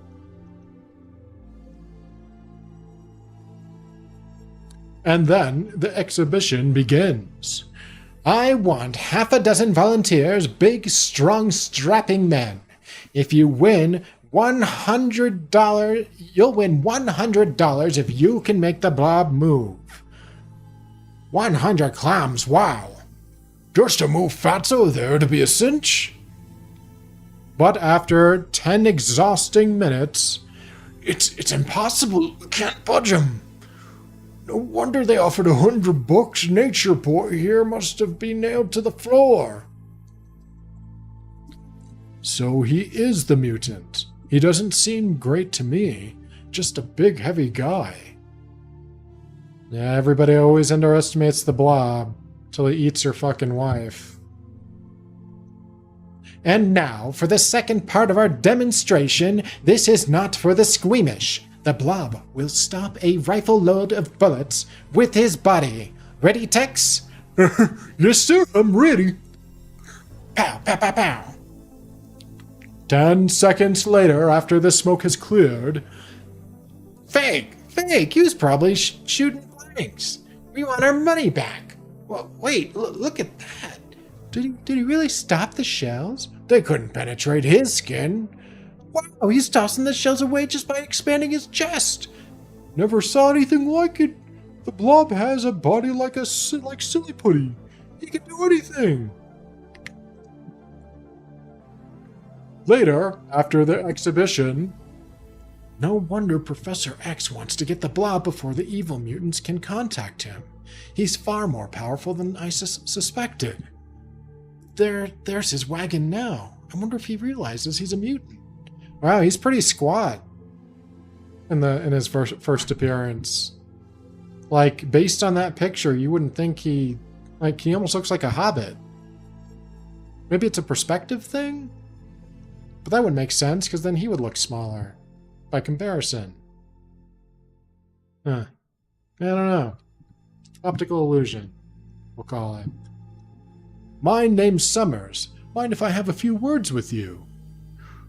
If it's a touch rube, you're wasting your time. It's no touch, fella. Have you ever heard of the X-Men? Those jerky juveniles in their corny costumes. Sure, I heard of them. So what? They want to see you. I was sent to bring you to their headquarters, and the X-Men's don't take no for an answer. I shouldn't lose my temper, but this obnoxious, overstuffed ape sure rubs me the wrong way. Look, Stringbean, take those sunglasses of yours and get lost before I throw you clear back to where you came from. Get the picture? Pay no attention to my boorish friend, Blob. He couldn't convince a drowning man to take a life preserver. But this little lady and myself would be happy to drive you to the X-Men. Our car is waiting outside. Well, now you're talking my language. I'll go if me and this cute tomato can sit in the rumble seat. Let me handle this. Hold on there. Let go of the lady's arm. It's time you learned some manners, Tubby. And here's your first lesson. Hey, what the? You shouldn't have been so rough with him, Scott. I'm sure he didn't mean any harm. That's right, doll. I'm just a big, fun-loving kid, that's all. And it's lucky for your two skinny friends that I ain't mad, see? Because there's nothing that can hurt the blob. Do I make myself clear? And now that I met Red Riding Hood here, I changed my mind. Let's go visit the X-Men. And so the blob is brought to Professor X, and consents to have the extent of his strange power tested. I understand you cannot be moved when you place yourself on one spot. Let us see how true that is. Start cranking, mister, you'll find out. Snap. Extraordinary. Yours is a most unusual power. The very molecules of your flesh react to your mental commands and seem to perform almost any feat you desire. In plain English, I'm pretty terrific, huh? Heck, I could have told you that all the time. This chubby little shrinking violet needs to be taken down a peg or two. Professor, may I have your permission? Better stay out of this, sonny boy. I could handle a dozen like you before my breakfast, in my sleep. Permission granted, Iceman, but be careful. The blob is more powerful than you suspect. Don't worry about me, sir. First, we'll make sure he stays a while so I can really enjoy the fun and games I've got planned. You expect that little old chunk of ice to hold me, shorty? All I've got to do is wiggle my big toes like this. Nobody's ever done that before. But I'm somebody, Junior. I'm the Blob. I have seen enough. I am convinced you are a true mutant, and as such I extend an offer to you to join the X-Men. Thanks for nothing, Bodie. I'm stronger than all of you put together. Who needs you? I'm not gonna let anyone boss the Blob around. No, sir. This is unheard of. No one has ever refused us before. You cannot be permitted to leave now that you know our identities. It is out of the question. Stay back, you overgrown mosquito. Nobody's taking in the Blob. No one's taking the Blob anywhere. Stop him, my X-Men. I must drive this memory from his mind. Take him to my lab.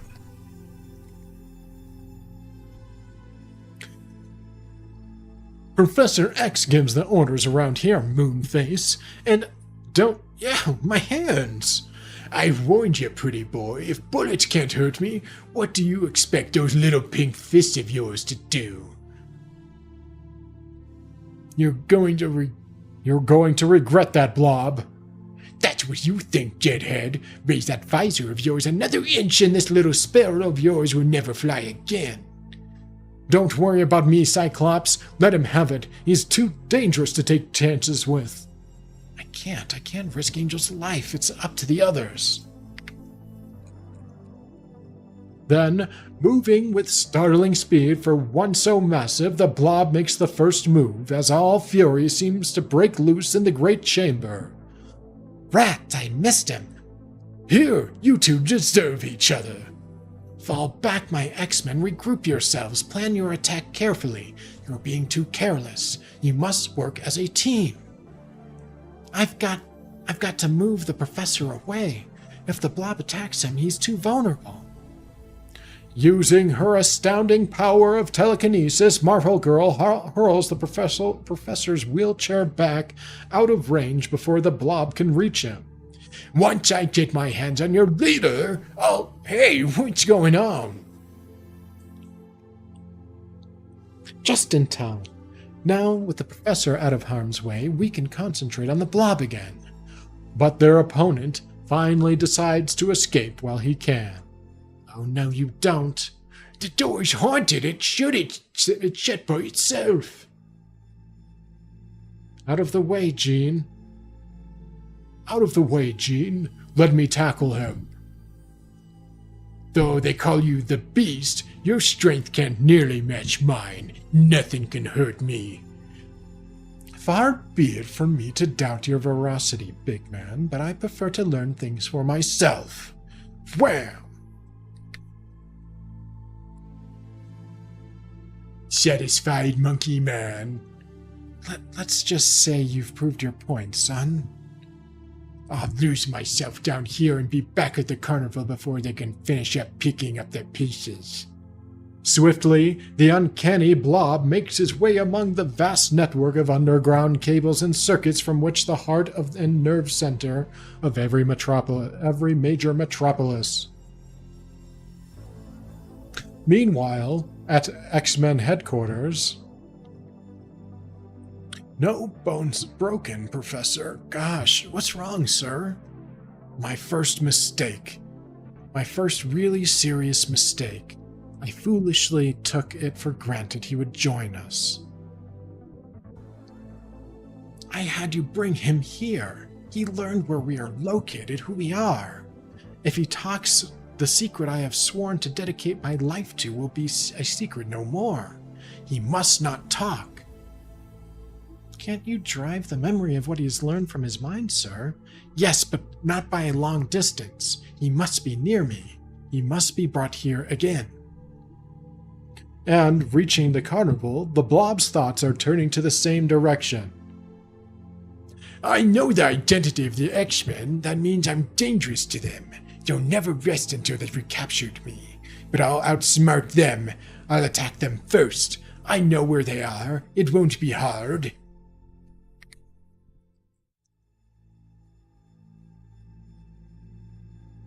The Blob? Where in Sam Hill have you been, you blameless lummox? Shut your mouth and stand up when you see me. Things are going to be mighty different around here now. For years I thought I was just an extra strong freak, but I found out what I really am. I am a mutant. Understand? I'm one of Homo Superior, and that means I'll run the show from now on. Any objections? No. Get everybody together, all the freaks, acrobats, performers, everybody. I want them in here in 5 minutes. Now hop to it, you puny Homo sapien. Move when I give an order. And so... From now on, you all take orders from me, and those who don't will wish they had. I'm gonna make you all famous. You're gonna help me beat the X-Men. I know where they're hiding. We're attacking them. You've got your weapons, and you've got me. We can't lose. Hey, look, there's one of them now. He must be spying on us. What do we do? Shoot him down, you fool. Hurry. Thanks, buddy. I appreciate that. There's plenty to listen to after, if you feel like going back from the beginning. But shooting the high-flying angel is easier said than done, and so... Good thing the professor had me spend all those hours practicing maneuverability, dodging gunfire. Better report back to him on the double. Minutes later, back at Professor X's private lab. Good work, Angel. It is as I feared. He is preparing to strike as soon as possible. That's why I'm rushing to complete this electric mass influencer. It will intensify my own thought waves so I can drive all memory out of the minds of an entire crowd.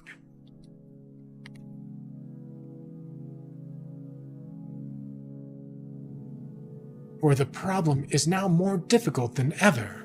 When the blob attacks with his carnival henchmen, they will all know where our whereabouts, and they must all have that knowledge erased from their brains. Alert the others, Angels, even though it is their study hour. Have them don their uniforms, ready for action. That is all. Yes, sir. Up and at 'em, Hank. The professor wants everyone in uniform and raring to go. See, there's the beast we know. Angel, although your colloquialisms are extremely colorful, they are completely unnecessary. I will be fully garbed and ready before you shut my door. Into your fighting duns, Junior, Professor X's orders. Say, what have you got back there? Where you were supposed to be studying. I was studying. Problem in keeping food refrigerated. Sure, I wouldn't doubt you. Now get dressed. Hey, what's going on here? A giraffe got in my ice cream. Suffering snowballs. It's an invasion. It looks like the whole blamed carnival is outside. And Bobby Drake is about to learn that there is more truth than fiction to his startled explanation. That kid at the window sees us, Blob. It doesn't matter now. It's too late for them to stop us. Attack. This is the end of the X-Men.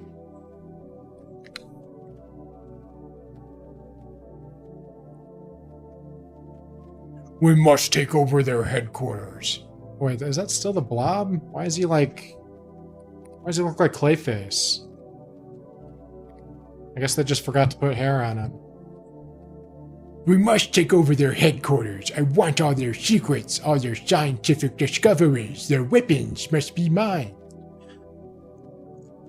That is hilarious. The Blob? What the fuck is he gonna do with scientific discoveries?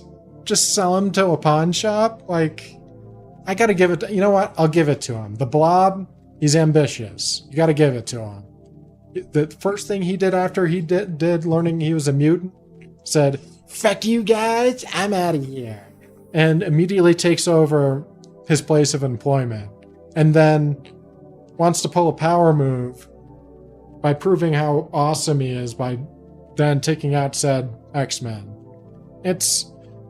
And not only that, but their secrets, their scientific discoveries, their weapons. He's an ambitious guy. No need to use a battering ram, boys. Why didn't you just ring the bell? Oof! Didn't anyone ever tell you that it is in very bad taste to come barging in this way? Oh, having trouble stopping? Let me help you. I'll just raise my visor a bit. Whoop! Hit them from all sides. They can't be everywhere at once. Those are grappling hooks. We'll get inside and open the doors for the others, and then... Shut up! Look! Who in the blazes is that? Do they have a fucking Wookiee? Let me introduce myself. I am, to my sorrow, called the Beast, although I admit it is a most unwarranted cognomen for one as scholarly and as refined as I fancy myself to be. The guy's a nut! Alas, I have been called many unflattering things, things which can injure the ego and the idea of one as sensitive and as high-strung as I. But see, my solicularly bores you. But I see my solicularly bores you, so let us put an end to this farce. Oops, forgive my clumsiness, won't you? Man, he's gonna be a hard one. Keep firing. Show him he can't push my men around. Oh, here we go, round and round, mulberry bush, the mulberry bush, the mulberry bush. And now, Blob, I've been awaiting this moment with great anticipation. I wouldn't even waste my time with you. Release the gorilla. We'll let one beast finish off another.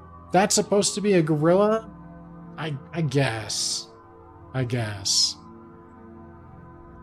It looks more like a deformed Wookiee. I'm just gonna leave it at that. While I must admire your flair for the dramatic, Bob, I definitely resent your unfriendly attitude. Say, you remind me of my last blind date. That's sad. Look, Angel, some refugee from Bonanza is trying to lasso you. Don't worry about me, partner. I just dropped... No, that's the cowboy talking. Don't worry about me, partner. I just dropped by to lend you a hand, but you seem to be doing fine on your own. This'll clip your wings, flyboy. Hey, not so fast. Spoken like a true son of the West, my friend. West Brooklyn, that is. Didn't expect the flying Zambuzas to tackle you this way, did ya? Oof. Good work, Seven Zaldo. Now let us bring him down to earth. They've got the angel. We've got to help him. Now, no time for that now, laughing boy. Look who's heading towards us. Cyclops, do something. It's too big for me to handle. My four-footed friend is too big for anyone to handle, including the famous Cyclops, whom I shall bend helplessly against that tree. Don't just stand there, poker face. Run!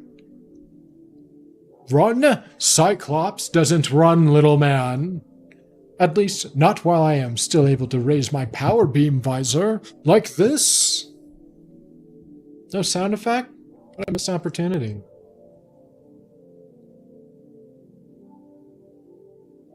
But the amount of energy required for such a high-intensity power blast temporarily weakens the powerful Cyclops, and now's our chance to grab him.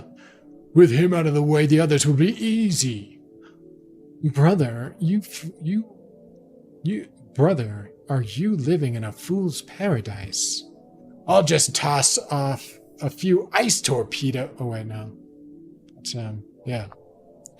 I'll just half toss a few ice torpedoes, and hey, what the? This'll take care of you, small fry. The Blob was right. These insulated suits let us get near this kid without freezing. I've got to help Iceman. But Marvel Girl soon finds it is she who needs help. Surround her. Good. Now seize her. She can't stop all of you at once. Meanwhile, a grim Professor X watches from his lab window. My X-Men are fighting valiantly. My X-Men are fighting valiantly, but although possess all the power they need, they still have not sufficient skill to use it properly. If they should fail, it will be up to me alone to stop the Blob and his men. My legs are of no use to me. I have only the power of my brain and the hope of completing this intensifier in time. So he has to, remind himself that he's disabled. I mean, I know it's for our benefit, but it's just funny to think about. That dude is barely wearing anything. While down below, we've got Iceman and the girl. What about the others? You creeps. If I ever break away, I'll... Not a chance, Sonny. You've had it. Come on, you guys. Tie up at the kid and help us. This girl fights like an army. Can't give up if we're beaten. What will happen to the professor? Everything's going fine. I knew they couldn't stand up to all my men under the leadership of the Blob. Hey, boss. We haven't won yet. It looks like Cyclops gotten his strength back. He may have to help personally.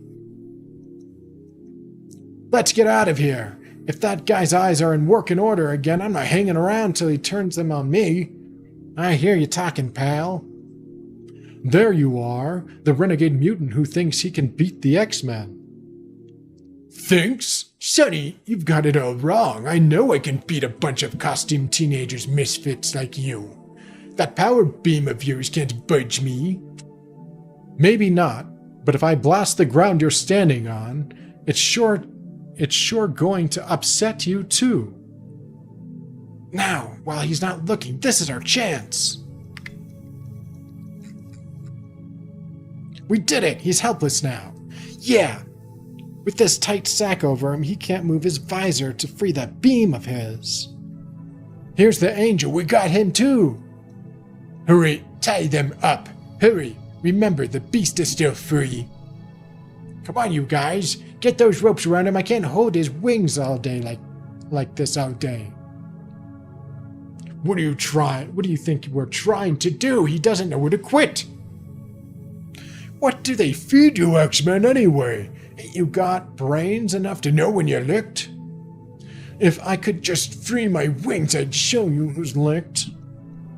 Meanwhile, through sheer agility and muscular dexterity, the beast finally defeats his inhuman opponent. He was an inhuman. That explains it. It's an inhuman gorilla. Happy landings, my anthropod amigo. I've got work to do now. One side, you slow-moving bunglers. It's the Blob I'm after. Here he comes. Brace yourselves. What a dumb fucking... What was this supposed to do? A bunch of guys standing on their backs in a triangle formation? They're lucky he didn't just plow through them.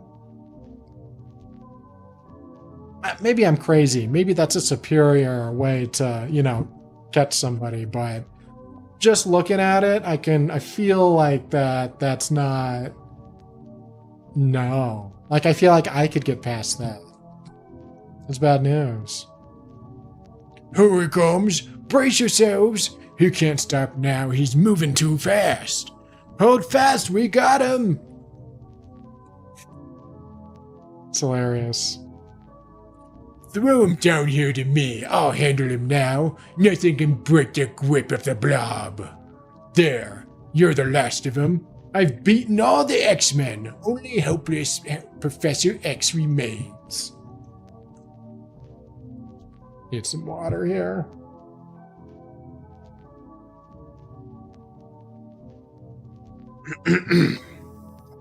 Minutes later...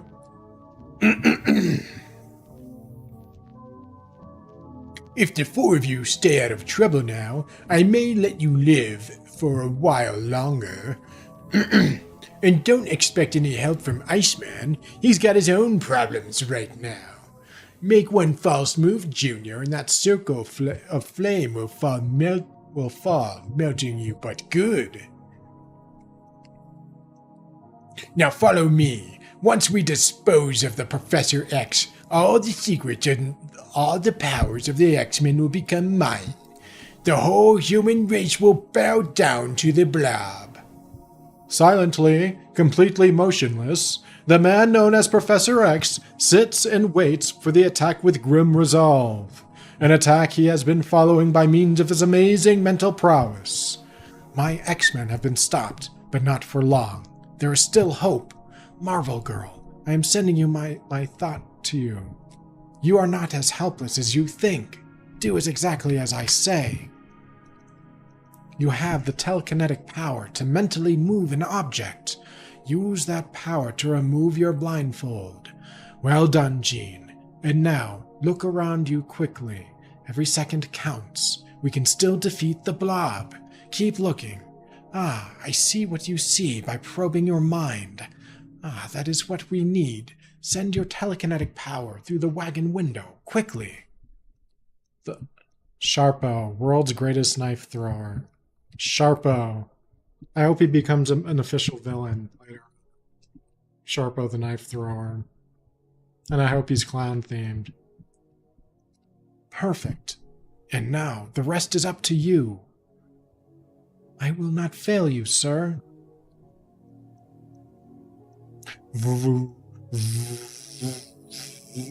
Okay. They didn't put sound effects there, I just wanted to. A scant few seconds later. Marvel Girl, how did you manage to free yourself? We have Professor X to thank, but I'll explain after I free you all. Finally. That's him, the leader of the X-Men. He's helpless, get him! But how can the X-Men's leader be helpless? Don't question the blob, just obey me! But before the blob or his men can make another move... What happened? A solid wall of ice fell in front of us. We can't get through. Only the Iceman could have done this, but he's our prisoner. Don't bet on it, pal. And then, a huge section of canvas seems to float through the air, wrapping itself around the stunned and startled attackers. Help! The X-Men ain't just mutants, they're magicians. We can't get out. It's folding itself around us. Surprised, Brother Blob? Don't be. You haven't seen anything yet. I saved you for last. The boys asked me to.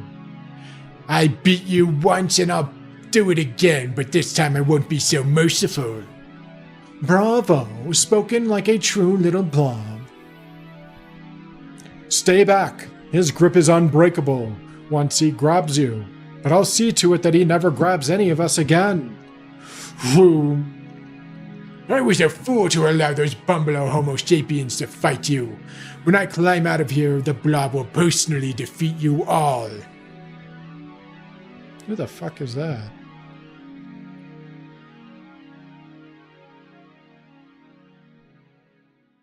Sorry, Chubbins. We're not giving you a second chance.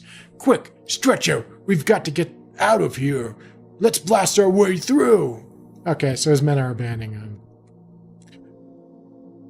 Okay, X-Men, this is the wrap-up. Let's get those pop guns away from our frantic friends. Easy on those walls, beast. You're giving me a headache. You travel your way, Angel, and I'll travel mine. I'm just a nonconformist at heart. Using his powerful wings as pounding weapons, the Angel knocks the guns from the hands of his enemies as the beast causes them to retreat in panic. But the retreat is short-lived, for one low-intensity power blast by Cyclops forces them to huddle helplessly in a corner. No more! We give up! And at that moment, the grim-visaged Professor X presses the operate stud on his completed intensifier ray. The ray which increases the power of his mutant brain, turning it into an awesome weapon. This is the moment when the resistance is at its lowest ebb. Your thoughts are my thoughts. Your will is my will is your will. You and your men have never heard of the X-Men. You have never seen our headquarters. You are all as you were before we found you. My will is yours. Your will is my will. No. My will is yours. My will is yours. And within a matter of seconds... What's going on? What are we doing here? I don't know, but we'd better return to the carnival before we get sacked.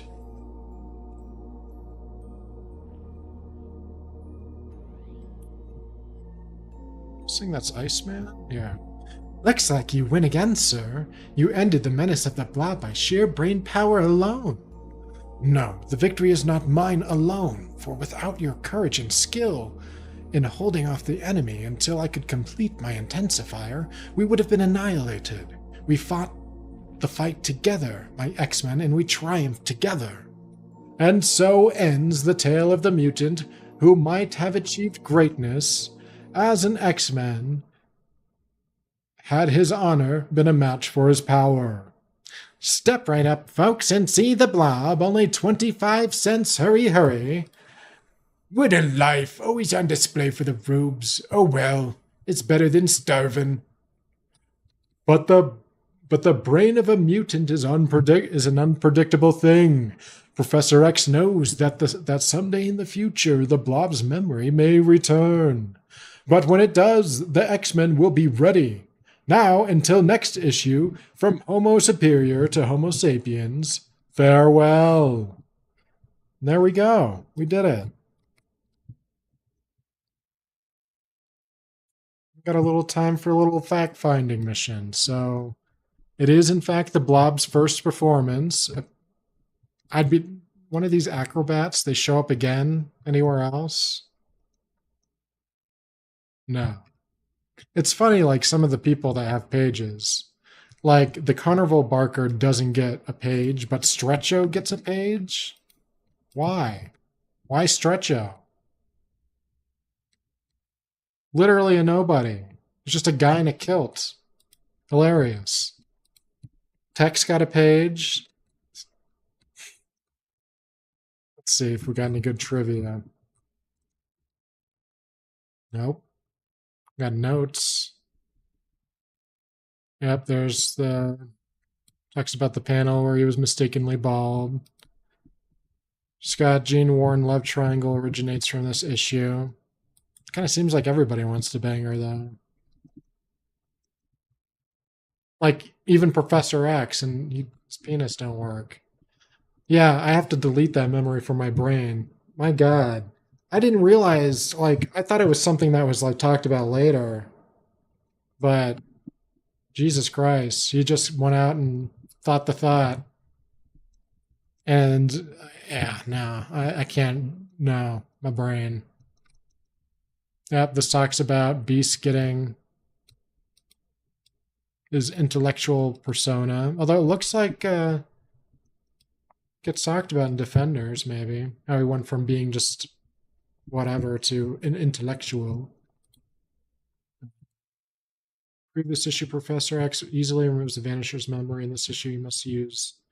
Well, yeah, him needing to use a device in this issue, you could argue he needed to do it all at once, so I'm willing to ignore that he could do it to the Vanisher, no problem.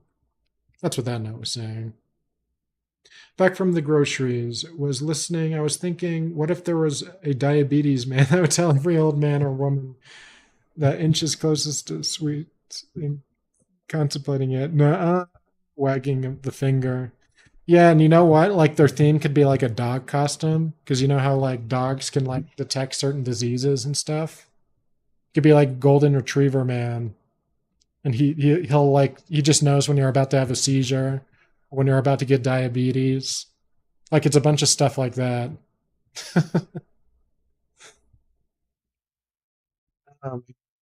You know, I gotta say, I had fun doing this.